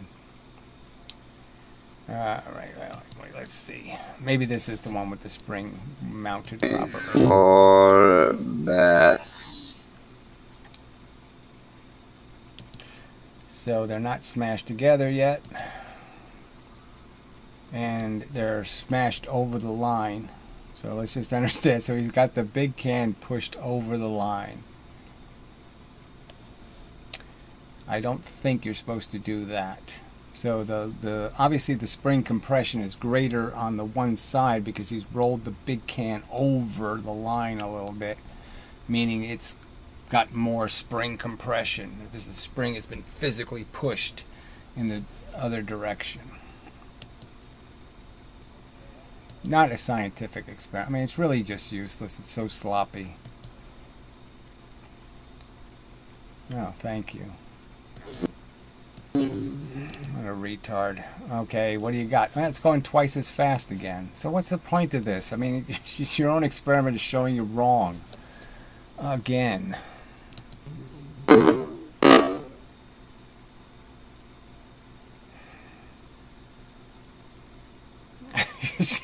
it's just It's not going twice fast now, is It it? didn't go twice as fast. Now, did you just see it go twice as fast? I just saw it go twice as fast, right? I'm gonna do it again. Now push it over the line again. Yeah, make sure you cheat. Oh, there you go, over the line. So, I mean, you can clearly see this can is clearly over the line. And do another one of your rate. Pause this again. So this wasn't a very good idea of yours, Brozo. It's just showing. Now look at the distance. Okay, so this is at least 1.5 times faster. I mean, it's 1.5 times further. Okay, there. You know, come on, get real. It's 2 inches plus. This one's, 1 inch. Well, this one's 1 inch and almost the second mark. Right? I mean, you can't trust his fucking measurements here. So this 9 is the same as this 1, presumably. So this one's almost 1, 2, 3, 4, 5, and this one's only 3. So obviously this one is going faster, but not much faster. But again, you could see he cheated in terms of how he's pushing the cans together. But the other one was clearly much more of a... So now we stop that. Alright, so here we do it again. Can't believe he did it this many times, and it's all so poor.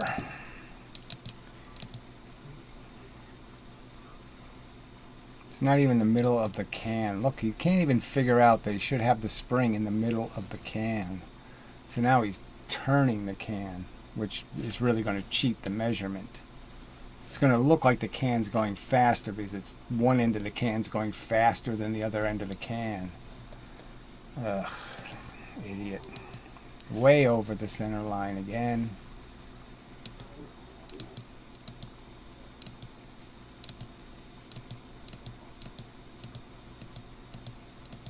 No, pause again. Shit. Okay, so, I mean, look, this can is now cheated a little bit, so you have to figure out what the real middle is here somewhere. But look again, clearly ahead of this can. Alright, 1 plus. This hasn't even gotten to the 1 mark yet. So again, you know, he's saying this is a really good proof. When it, yeah, it doesn't prove anything.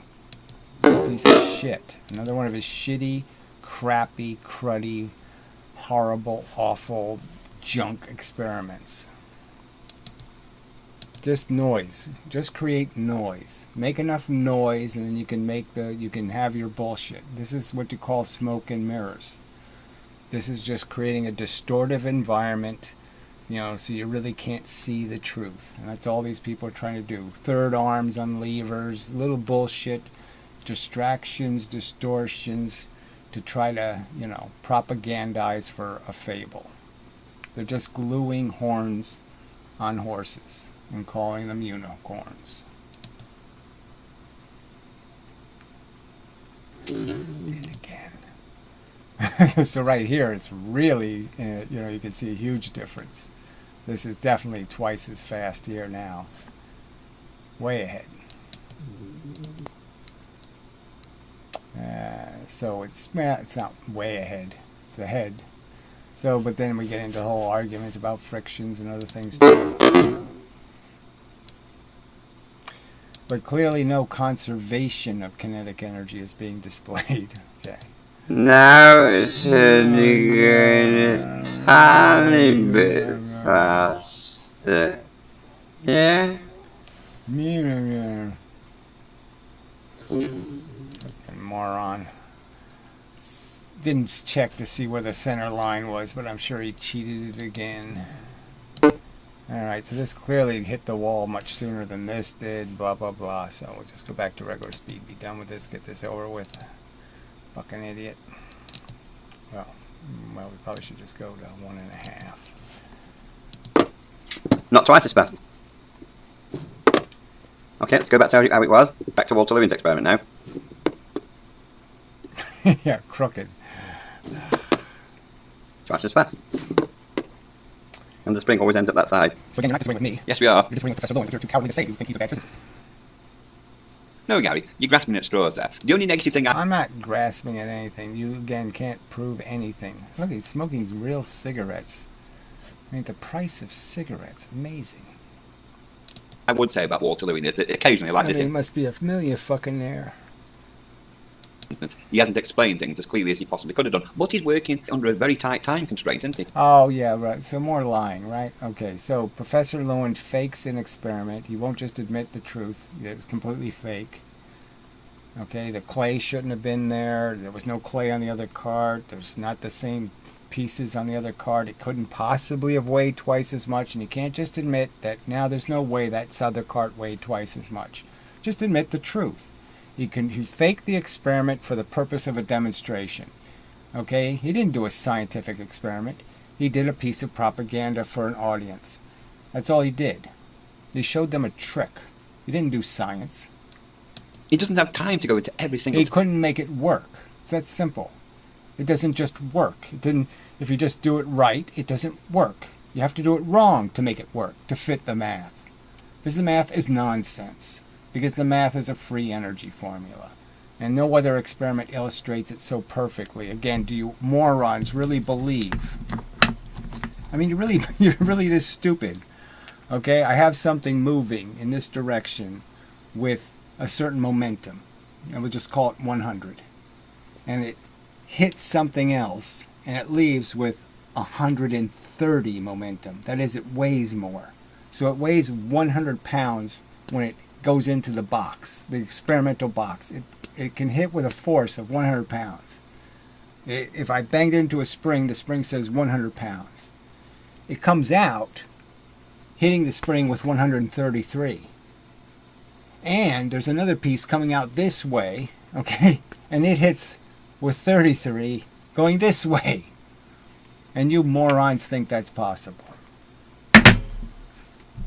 Come on. And you say things like conservation, like there's some sort of conservation law. Those are real movements. The movement this way is real, the movement that way is real. There's no canceling.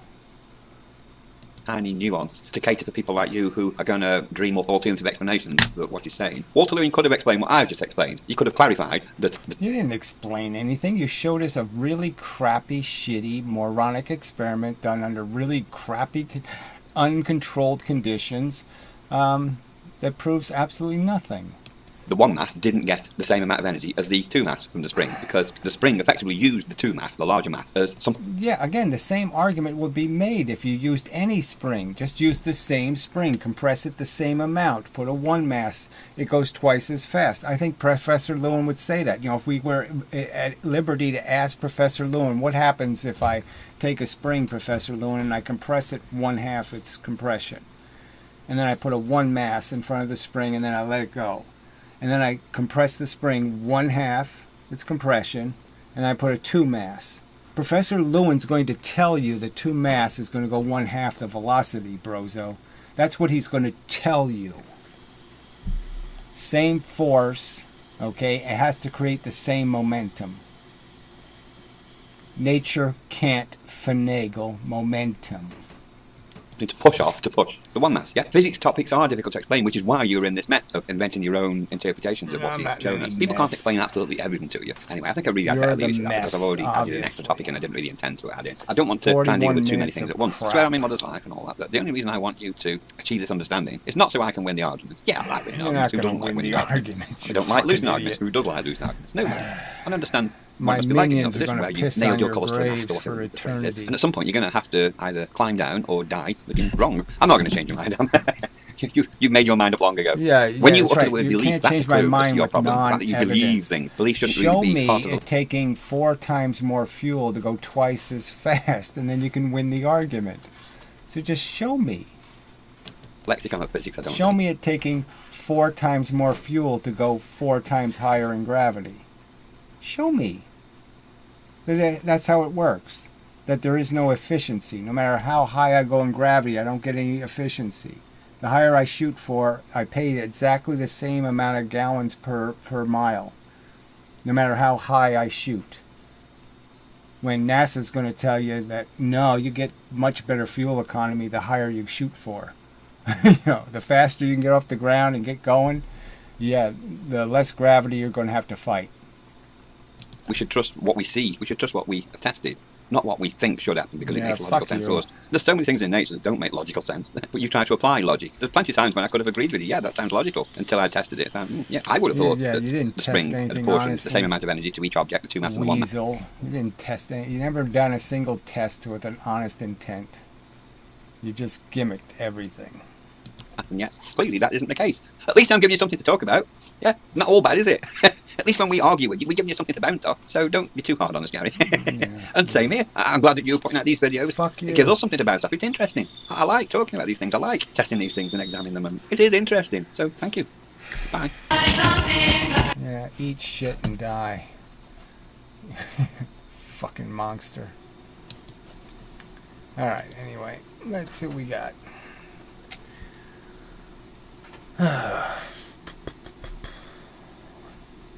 You can use the left and right keyboard. Yeah, I know that. So what? Yeah. What I did was good enough.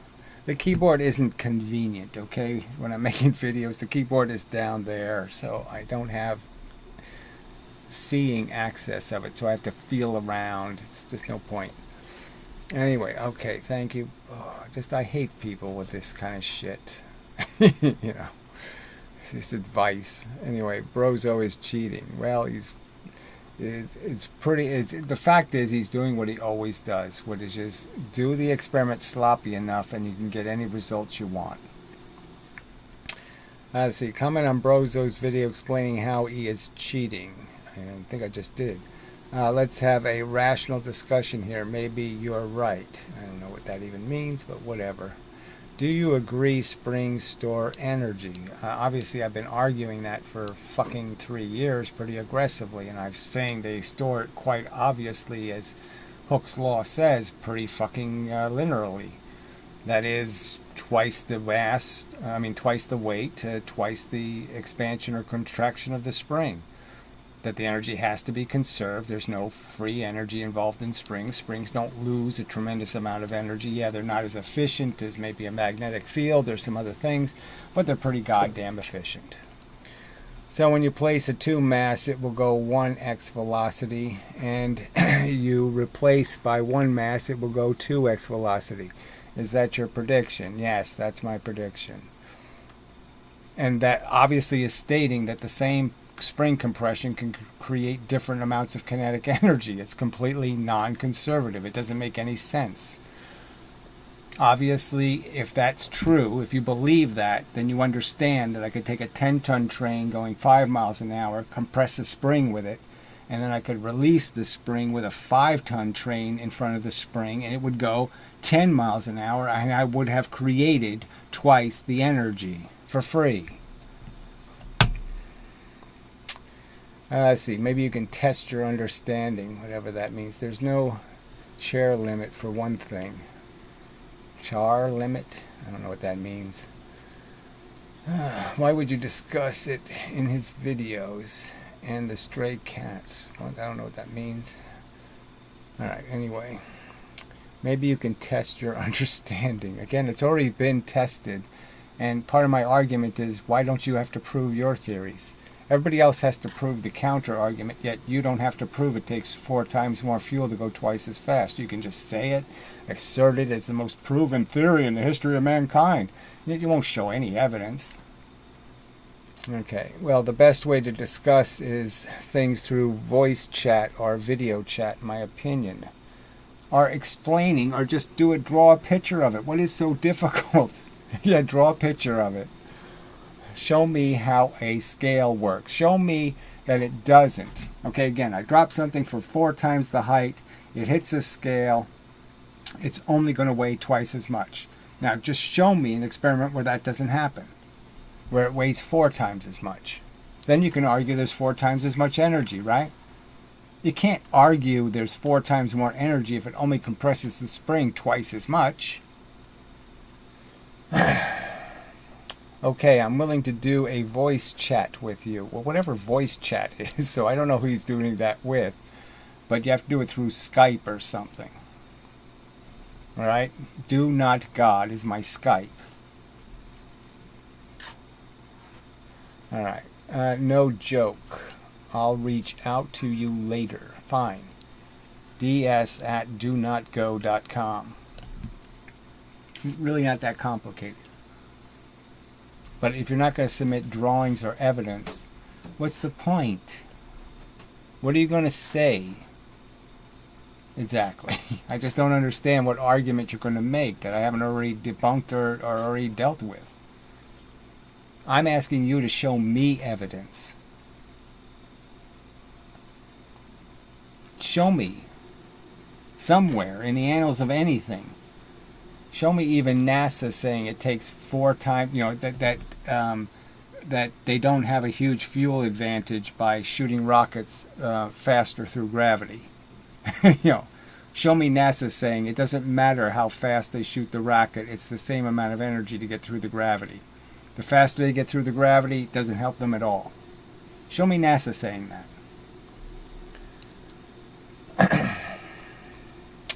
Well, I just can't wait. He's gonna reach out. Oh shit. Anyway, no, look, fine. Anything's worth trying. I just don't see what argument you're going to make. Again, you really have to make an argument. You can't just keep making declarations. You have to show something. You have to show a video, show something. Because I'm completely unconvinced by your I believe it. Well, that's not good enough. Alright, so 22 viewers. Yeah, not much commenting going on. Surprising. Let's see. What do I have to see here? I want to see how... Yeah, it doesn't show me how long I've been streaming. It's just so funny that you can't just look at the YouTube stream to see. So 2 hours, 48. Wow. It's a long time. Alright, we'll go another 15 minutes or so, I guess.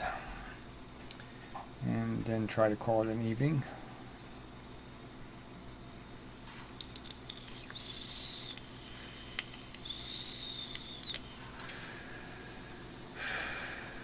mean, that was a lot of redundancy, so it's the one bad thing about, you know, playing one of his videos is that he just keeps repeating things, and then I end up repeating things because he's repeating it. You know, that's just not very productive.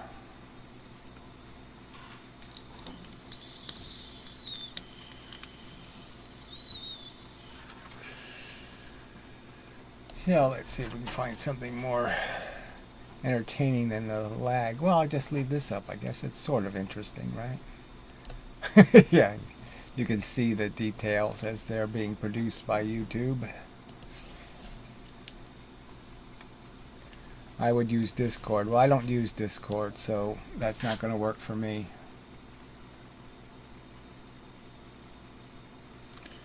It's Skype, or, you know, it's Skype, or just make your own videos, for fuck's sake. You can make an audio file and I can play it. Okay, so go do that. Post it as an audio file on YouTube. Yeah, obviously have a YouTube channel. Just post the audio file as a YouTube video. I mean, it's pretty easy to convert it into a video. Just convert it into a, you know, WebM or whatever, and YouTube will process it as if it's a video.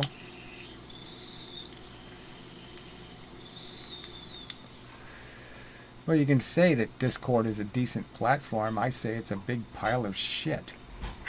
This is nothing happening on Discord.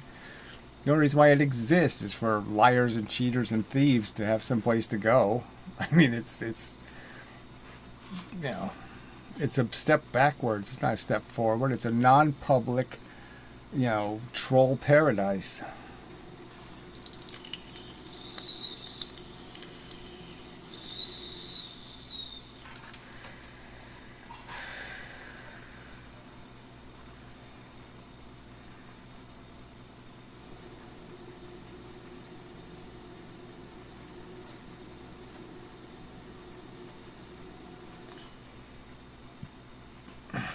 Well, I don't know what's wrong with the general PayPal website, but frankly, the donate button works for me, but I'll check it and see if they've broken it in some way.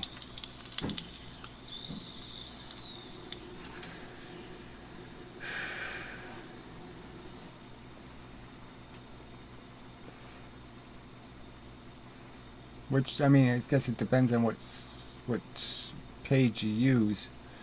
So, I mean, it should be the same link on all the pages, so I'll just go look and see. But, you know, some of them might be an artifact page, so just make sure you're at the right one, I guess. I don't know what to say. You know, it really should work.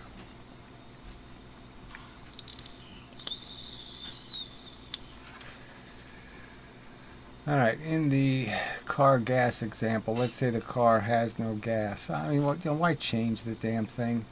I send the car B at 20 miles per hour, bump car A to 10 miles per hour. So you're doing a conversion, so you only gave away part of half your energy. If you gave away 10 miles an hour, then you only have 10 left if the cars weigh the same. If I now send another car C at 20 miles an hour, 2x the energy, it will only be able to bump car A ...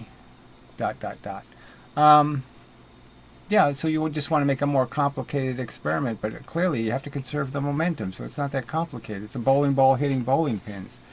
If the 8-pound ball is going faster and it hits the first pin, it's going to give more of its energy away to that first pin. The pin will go way faster, but the ball will lose more momentum, okay? Total momentum. The ball will go, it will lose a substantial piece of its energy, where the 16-pound ball will only give away 16, you know, will only give away 8 miles per hour, let's say, in velocity, where the 8-pound ball gave 16 miles an hour in velocity.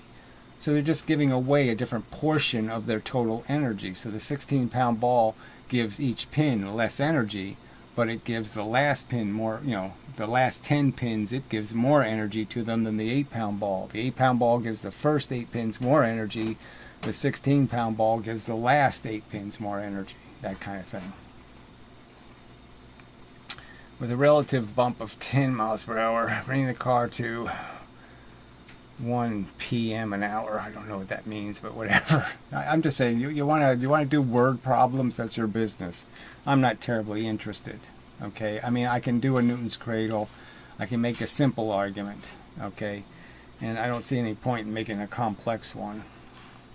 You either conserve momentum or you conserve kinetic energy. You can't do both when you have uneven masses.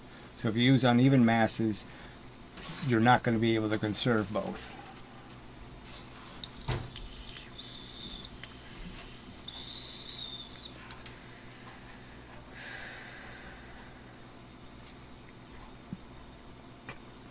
Yeah, I mean, we're not going to disagree if the cars all have the same mass. There's not going to be any disagreement about the transfers, because conservation of momentum is conservation of kinetic energy. But we're not talking about exchanges between things with the same mass.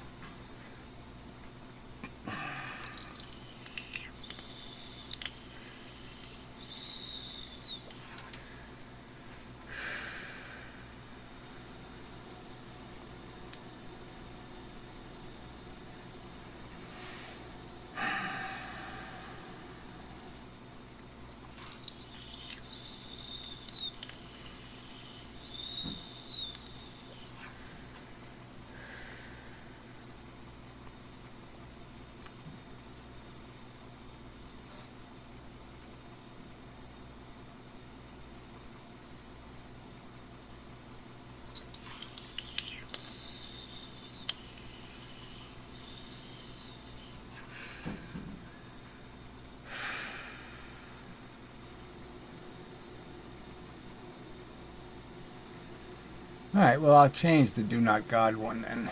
Yeah, it's an older, the Do Not God page is, it might be broken in some way, so I'll take a look at that. I should test those things now and then, I just don't think to do it. But I appreciate it. I mean, I appreciate the donations. I just don't like encouraging it. I feel kind of, I mean, unless I'm actually starving, it's hard to take money for anything. I kind of hate it. I hate my whole attitude because, I actually try to find work now and then doing odd jobs, and I always price myself, like half the cost of a dumb Mexican. I mean, I always way undercut, and then I regret doing the job because I'm like, shit, I'm not getting paid for this, and it's just stupid. But I can't help myself. I always want to give people a bargain, and so it's not too smart. But yeah, I'm no good at I'm a terrible salesperson.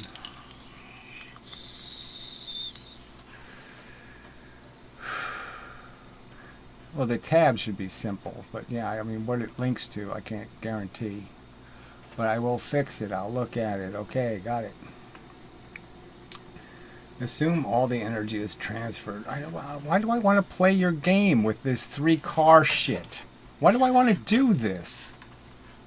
It doesn't. You're not going to change anything. You have to bang the cars into a 2-mass car into a 1-mass car. You have to do a conversion of the masses to show the difference between kinetic energy and momentum. Don't you understand? The squared term doesn't mean anything if the mass term doesn't change.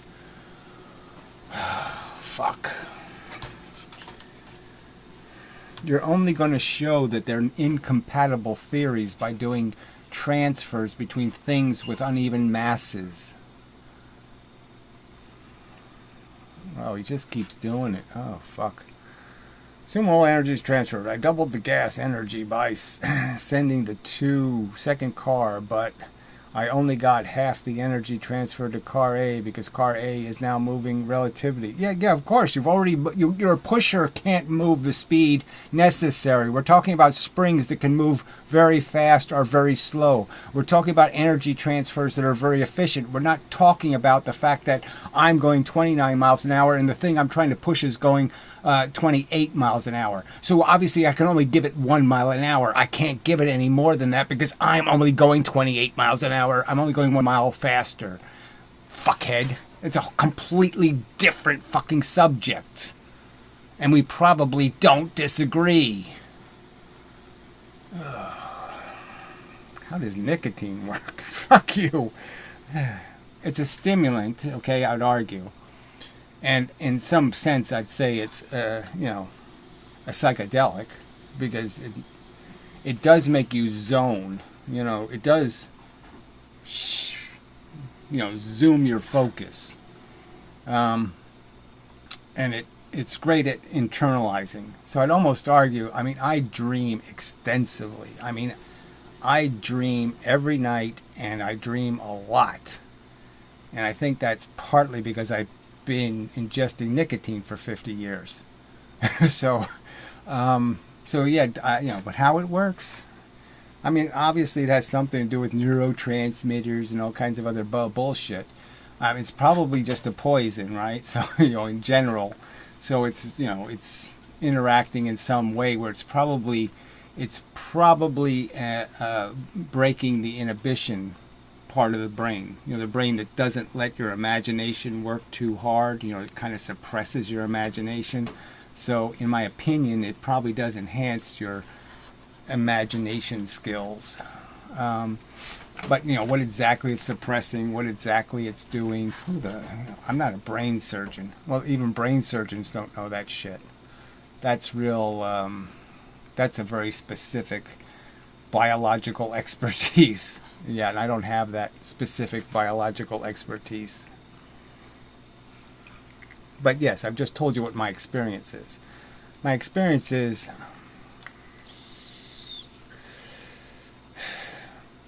I think nicotine is a very interesting chemical, and the only negative part is the addiction thing, right? It'd be really great if you could just ingest it.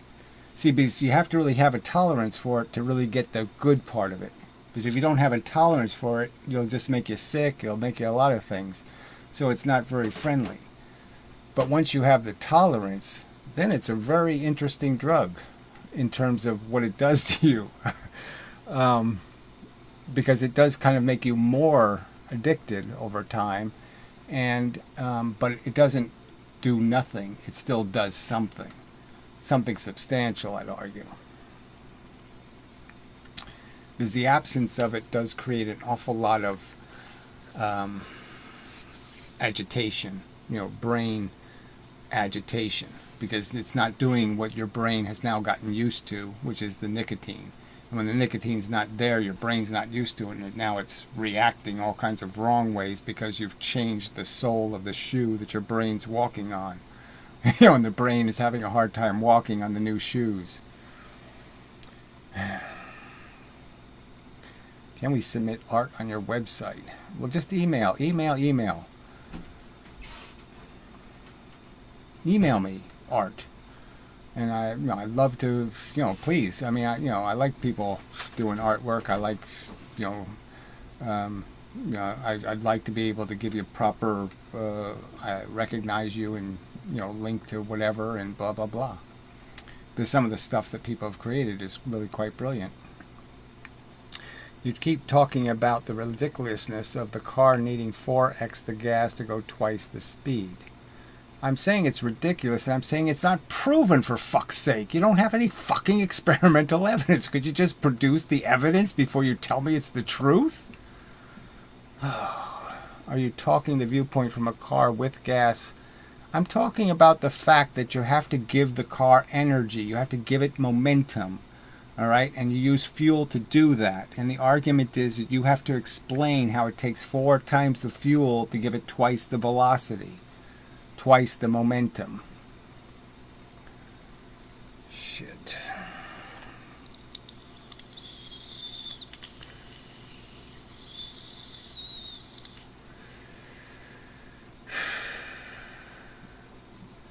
I don't even know what you mean. The only way to go to Do Not God website on Google.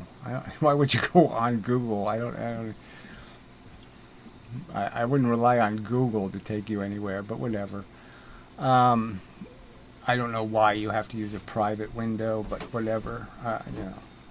I don't have any of those problems. I can get to my website pretty easily, but whatever. Isn't the outside reference frame that needs to give 4x? So you're worrying about reference frames. We're talking about very slow velocities. This isn't a fucking,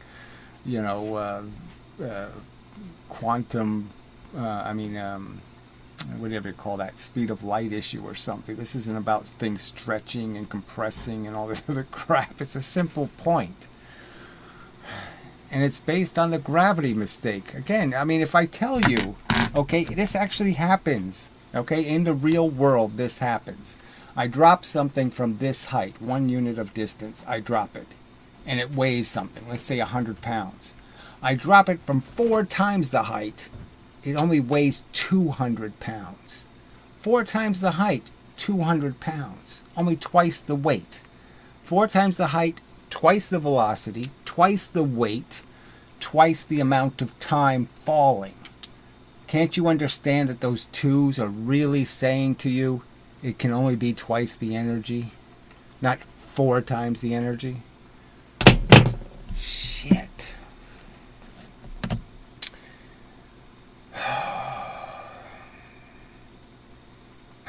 Yeah, just, we're not doing reference frames. It's really ridiculous. Talking about things going 10 miles an hour and I'm going to worry about reference frames. Come on, it's nonsense.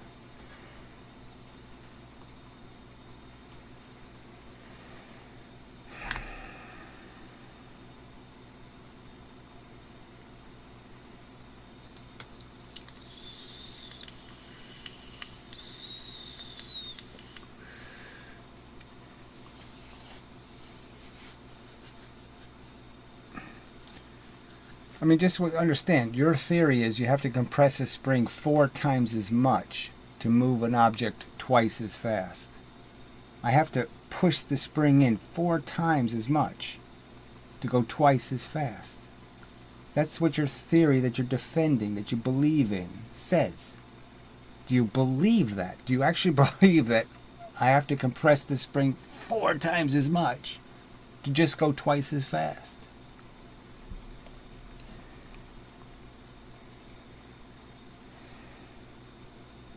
Oh, I mean, if you want to play this 0KE thing, then you go ahead. You're being insanely insipid now. So, I mean, there's a time where I'll just block you. This is so idiotic. There's no 0KE if we're both moving 10 miles an hour, with the same 10 mile an hour reference that is being the road. We obviously both have kinetic energy. It'd be idiotic to say we don't have any kinetic energy just because I have somebody else following with me. I mean, I'm sorry, but I mean, if you're so stupid that you don't think energy's a real thing, I'm just saying, God damn, you're really stupid. It's a real thing. Okay? Oh, God damn.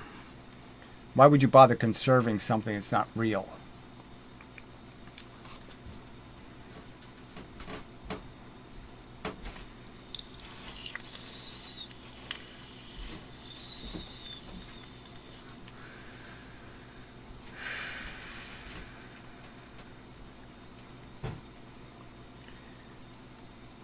Well, I mean, you don't understand. By saying the word moving, you're already saying everything moving has to have kinetic energy, right? If Einstein said, well, if everything's not moving in the universe, then there's no kinetic energy, well, that would make sense.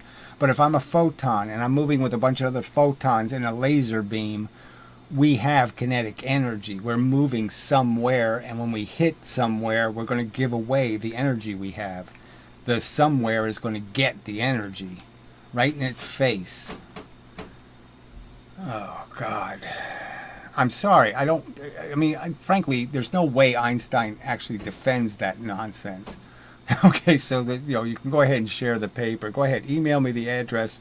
And there's no way Einstein, in context, is implying that things actually moving don't have kinetic energy. That would be retarded. You can't assign a movement to them, because then you must be comparing them to something that's not moving. You can't say something's moving if you aren't establishing the existence of some non-moving reference frame. If there's a non-moving reference frame, then you have kinetic energy.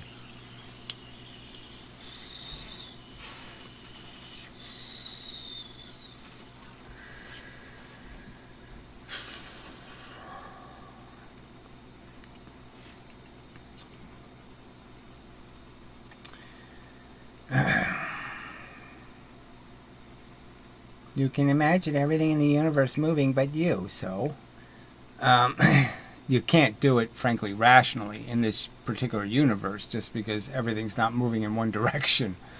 Okay. It all has KE, but then you fire up the engines and move with them. There's now 0 KE. So again, I'm not going to indulge in this moronic conversation, okay? Relativity does not undo energy, and I can prove it by just, okay, we take two trains moving past each other. I put a 10-pound weight hanging out the window on one train, and the other train has a 5-pound weight hanging on the window. The fact is when the two trains pass each other and the weights hit each other, if the one train's moving, it's got 10 pounds of momentum. If the other train's moving, it's only 5 pounds of momentum. So clearly the reaction, the collision will be different, and it'll prove which train is actually moving.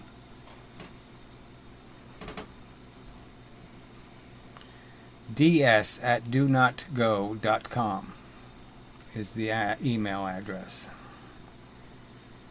But look, you're not going to convince me of a relativity argument, okay? It's complete crap. You want to believe it, that's your business. It's crap. There's Galilean relativity. There's not any such notion that there's no absolute movement in the universe. There is absolute movement in the universe.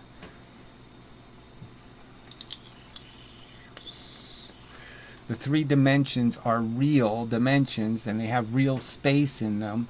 And all of this fucktarded crap that can be in special frames inside of frames inside of frames, and pretend that, there's infinite speeds of light because I'm inside of 5 different frames, is just bullshit.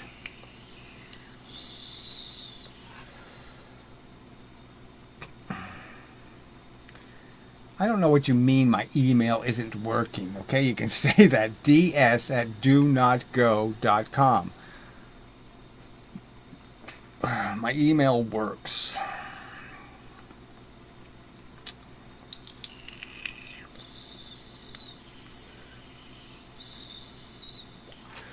I get spam all the time. All my bill collectors can find me.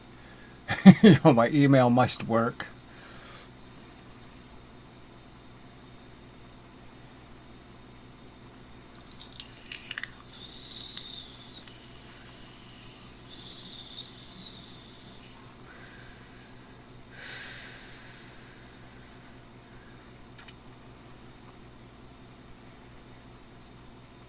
I mean, you should use the draftphysics.com if you're going to use the email link.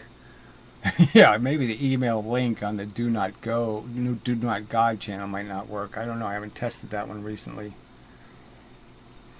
I'll do that also.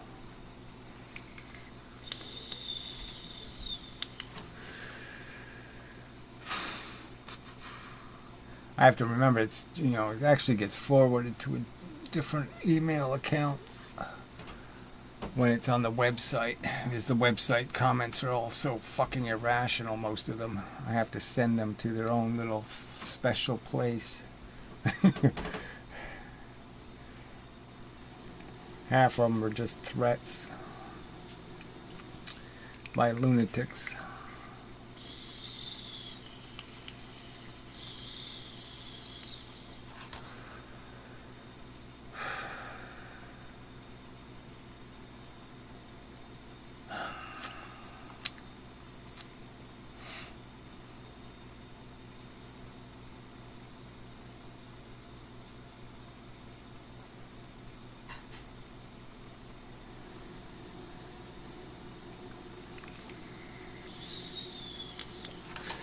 It's okay, nothing, everything doesn't work some days. It's just, I can't, there's an awful lot of the internet you can't depend on.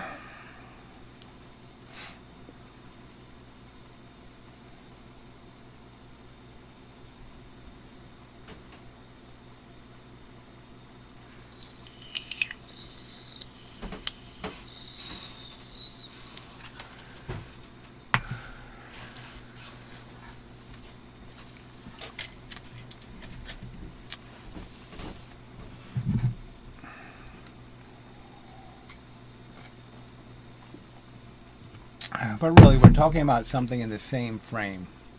And all we're talking about is you're trying to make one thing go twice as fast as the other. They're in the same frame, and all you're saying is one of them's going to go twice as fast as the other. And the argument is how much force do you need to make this go twice as fast as this? And the simple argument is that all I got to do is compress the spring twice as much, and I'll have twice the pressure, twice the velocity. That's the simple argument. I don't have to compress the spring 4 times as much. And likewise, the simple argument is stuff falling in gravity in the first second, right, going a distance. So if I go one distance, it goes a certain amount of distance in a certain amount of time. If I go 2 distances, it goes 1/4 of the distance in the first second, and then 3 portions of distance in the second second. So I go 4 times higher, it only takes twice as long.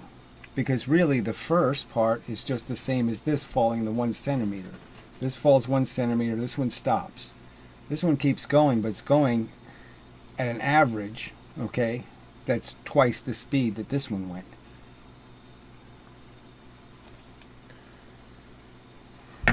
So it's only in the gravity twice as long. It's only gaining force twice as long.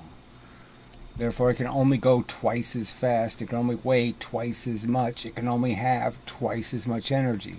So even though it's 4 times the height in the gravity, because it's going to start moving faster and faster, it's going to go through the gravity. The gravity is going to miss it because it's not going to be in it long enough to gain more than just twice the amount of energy. Because it's only going to be in the gravity twice as long. I mean, the argument is so simple. Yes, Archimedes says, give me a lever long enough and a fulcrum and I can move the world. Right, it's just... and I'm literally saying, give me a lever long enough and I'll put the recoil of the gun on one side and I'll have the bullet fired on the other side. Because it's the same energy. Give me a lever where I can go 1,000 distances difference. And the fact is, I'll be able to duplicate the recoil of the gun and the bullet.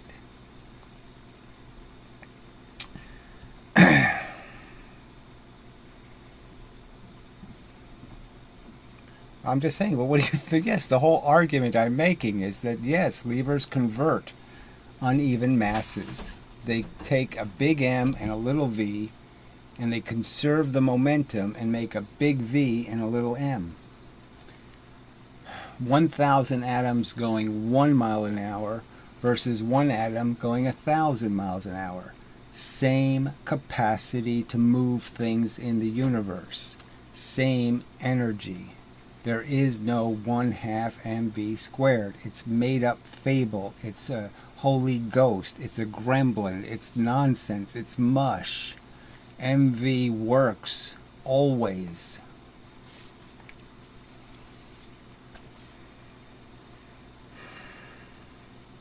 Newton, Descartes, and Galileo weren't idiots. Yeah. They got right answers because they understood MV is all you needed to know. Tell me how much mass it is and tell me how fast it's going and I'll tell you what it will do in the world.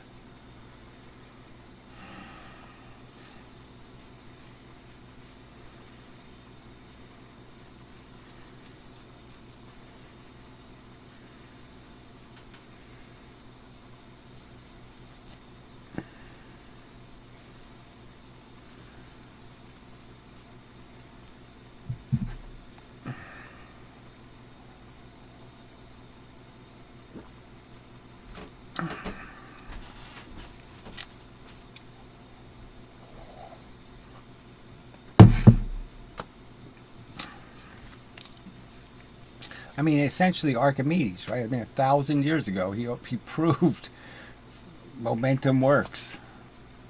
You don't need any other answer. You don't need any other concept. It works.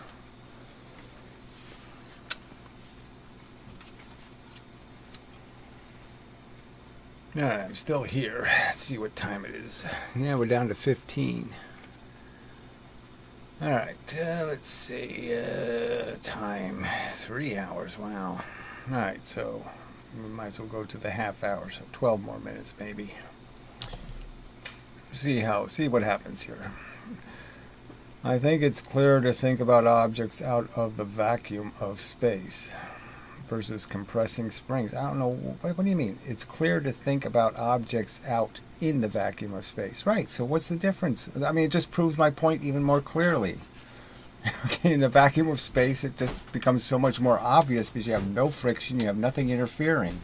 So if I put a spring between the Empire State Building and a pea, the fact is the Empire State Building can move in space. So I can give it a very tiny velocity with the spring. I can give the Empire State Building a velocity because it's not stuck to the ground. It's not stuck in friction. And so you'll really see the truth. You'll see what NASA already knows. It's just about masses moving velocities. The Empire State Building going 1 mile an hour is the same as, I don't know, a semi-truck going 10,000 miles an hour or something like that.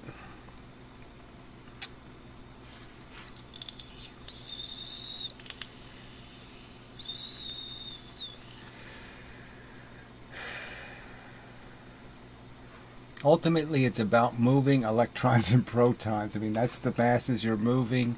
You have to take them from a place and move them a velocity to another place. It takes energy to do that, and that's all there is.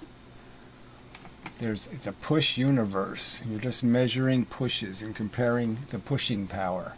And the fact is, the bullet has the same pushing power as the recoil of the gun. Well, I'm not going to check my email right now, but I'm sure it went through, blah, blah, blah, blah, blah. The trick is, if I reply to you, you have to check your spam folder because, I get dissed by email programs. So I got some art from you, right? Okay. So I have an attachment. I'll save it, blah, blah, blah. Do that later, but thank you.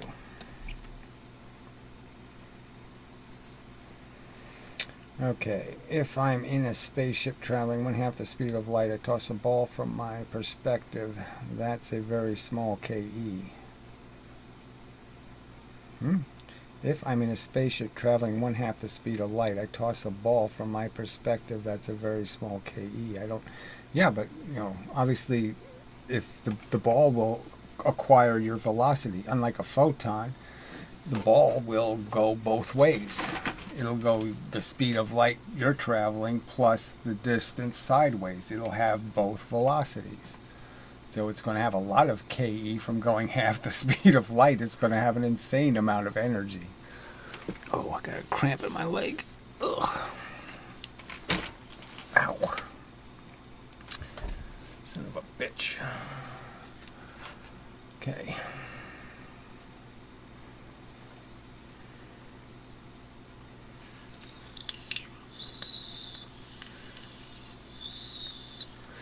I mean, look, I can't prove to you that there's such an idea as being in space and not moving. I would argue that electrons and protons do it all the time because they change direction. They're going this way and then they get hit by a force and they go the opposite way. Well, to go the opposite way, they have to stop. They have to go through stop. They can't just go this way and then they automatically go that way. They have to go through stop. So things do stop in the universe. They don't move somewhere. It happens all the time. Things are not moving for a millisecond.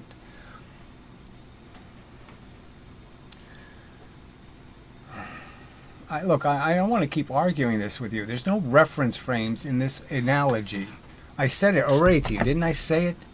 Clearly the argument is they're in the same fucking reference frame. All I'm asking you, fucker, is a relative comparison. How much energy do I have to put into this thing? What energy do I have to put into it to make it go twice as fast? Do I compress the spring 4 times as much, or do I just compress the spring twice as much? Answer that simple fucking question, retard.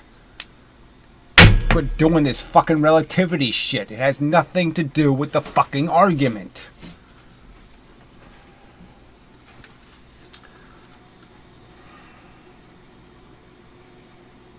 oh, it's just, fuck. I mean, really, to bring up reference frames in a simple question. Your theory says it takes twice as much, it takes 4 times the energy to go twice as fast. That's what your fucking formula says. And in 300 fucking plus years, there's not one single experiment that proves that to be true.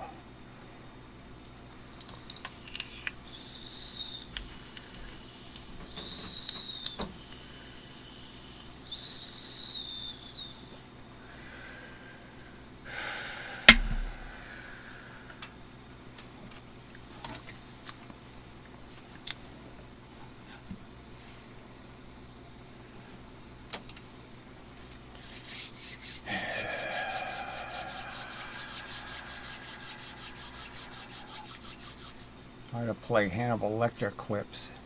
Jeez, I just want to just want to cut your brains out and eat them. Come on, people! You can't be this fucking stupid or obstinate or whatever. You just keep saying I have to believe in gingerbread. No, I don't have to believe in fucking houses made out of gingerbread. Shit.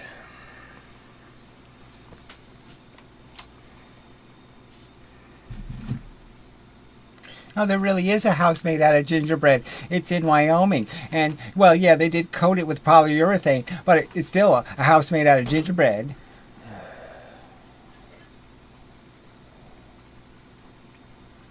God, I hate this planet.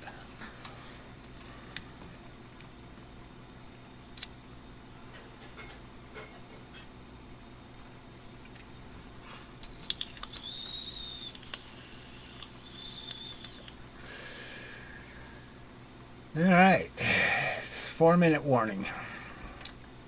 So if you got something to say, you better say it soon. 13, yeah, I'm surprised the number's gone down that slow. Yeah, it's just not a good sign, but well, it's the way it goes. Out in space, I push a ball to hit another ball. So, I mean, you just keep changing the experiment, but whatever. Of the exact same size. It transfers 100%. Yeah, it's a Newton's cradle then. It's unremarkable. I push the second ball 2x energy. It will never reach that ball that already started moving. If you move it with 2x energy, it's going twice as fast. How is it not going to reach the first ball? If it's going twice as fast, fuck you. You just... Tim, I told you, forget it. We can't converse. You won't apply the argument being made. You won't think about it in terms of how it's being made. You're saying I have to compress a spring 4 times as much to move something twice as fast. That's what kinetic energy says has to be the truth. I'm saying you don't have a single piece of fucking evidence that that's true. You have to show me some reason why I should believe that absolute crap. Show me it happening in space. Show me it happening in the space shuttle. Show me it happening in my basement. Show it happening in Brozo's basement. Show me it happening somewhere on fucking Earth that I have to compress a spring 4 times as much to get something to move twice as fast.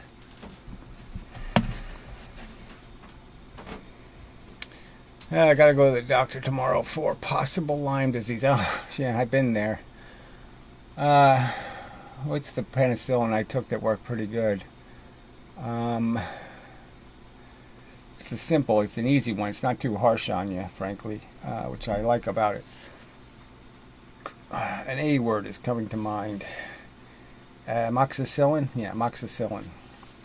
So, if they try to give you some really harsh antibiotic, just say amoxicillin because it works good.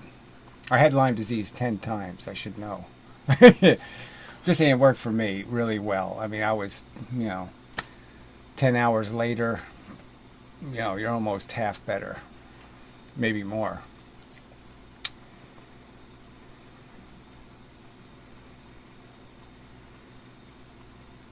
I'm not going to keep arguing with 2x the energy doesn't mean anything because we're talking about momentum versus KE. You have to make it something real.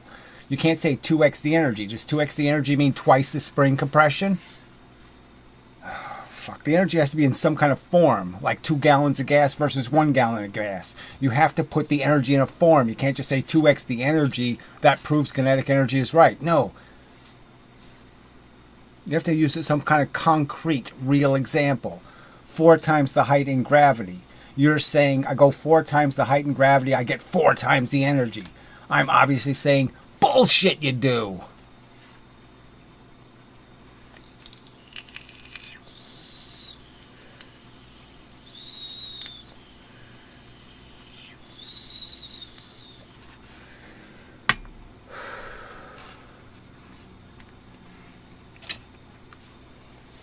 I mean, just take no responsibility for what the formula says. Every single fucking time you do a conversion between different weights, it will be in complete contradiction to momentum. You will not be able to conserve the momentum. That's a big fucking deal. There's no point in saying 2x the energy when you're not telling me what kind of energy you're talking about. Because these other morons think, okay, that 4 times the compression of a spring is only twice the energy. Do you think so? Fuck.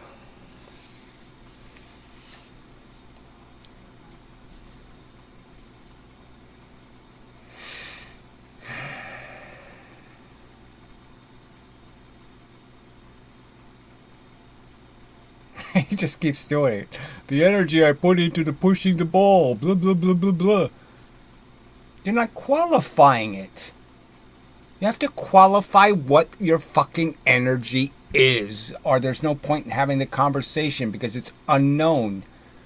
Do you believe that if I drop something from 4 times the height, it hits the ground with 4 times the energy?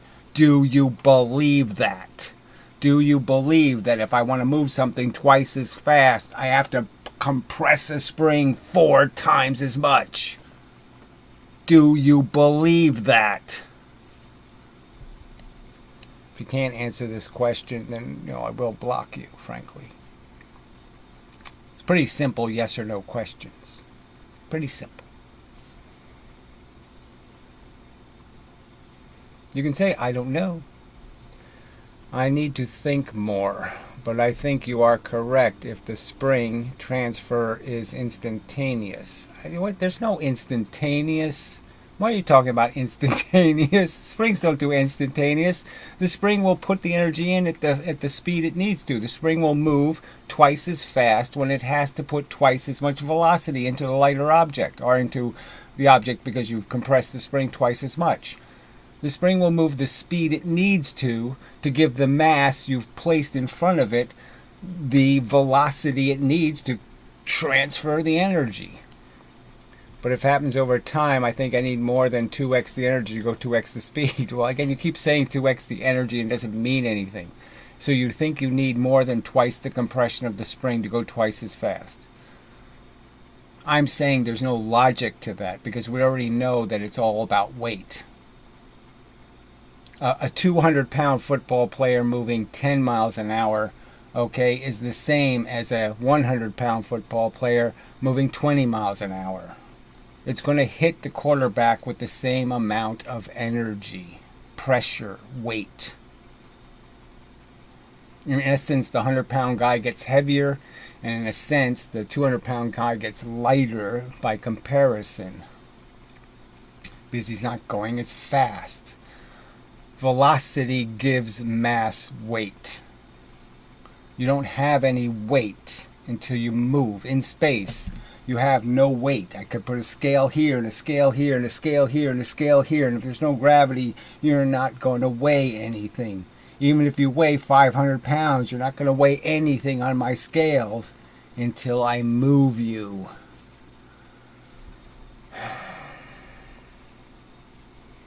MV. It's the most elemental, most important physical fact in the universe. Mass and velocity is energy. I mean, it's so fundamental, so elemental, and it's just a pathetic joke that physics has broken it. It's almost as pure a fact as the fact that water is wet. I mean, it's like there's no way you can miss this elemental function of the universe, that it's about masses banging into masses, and what makes it relevant is how fast they're fucking going.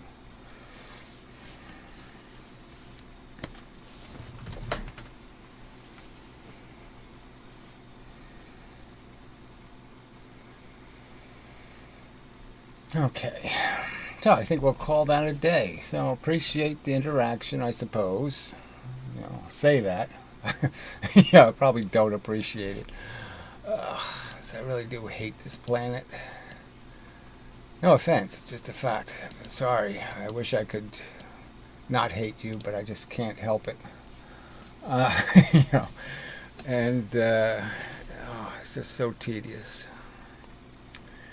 I shouldn't have to be doing this for 10 years, you know, arguing these points. And my arguments are only getting better and better, and the counter arguments are getting more and more just irrelevant cricket crap.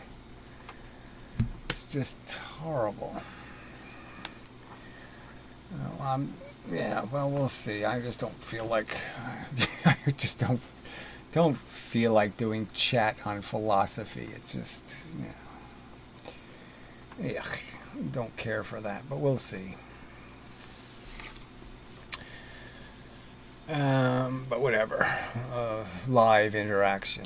I don't know what, like I said, I would prefer if people could actually make response videos that were on the subject. That would be really cool, but nobody can do that. So far, nothing useful. And this is only good for just reinforcing what I already know, which is, God damn it, people are so fucking stubborn. Ugh. No, well, there's nothing. What is there to argue with Corey Anton? I mean, frankly, he's just pretending so badly, you know. I mean, he won't acknowledge that there's any I can't describe any human failure big enough for him to say, oh, well, yeah, if humans do that, they're too stupid, we should kill them all. Right? I mean, the human race can molest as many kids as it wants. It can kill as many people in wars as it wants. We can get as many diseases as you can make up, double plague and triple plague. And goddamn, people will still justify it and say it's all fun. It's all been a joyride. And that's all he is. He's just he has an infinite capacity to watch other things suffer, and he'll never say, no mas, too much.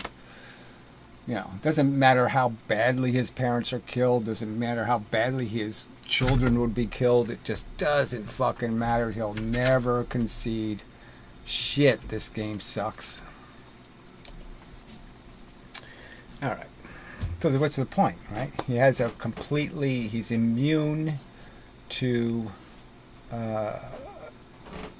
torture. He's just immune to it having any effect on him. It just doesn't matter. Just pile it up.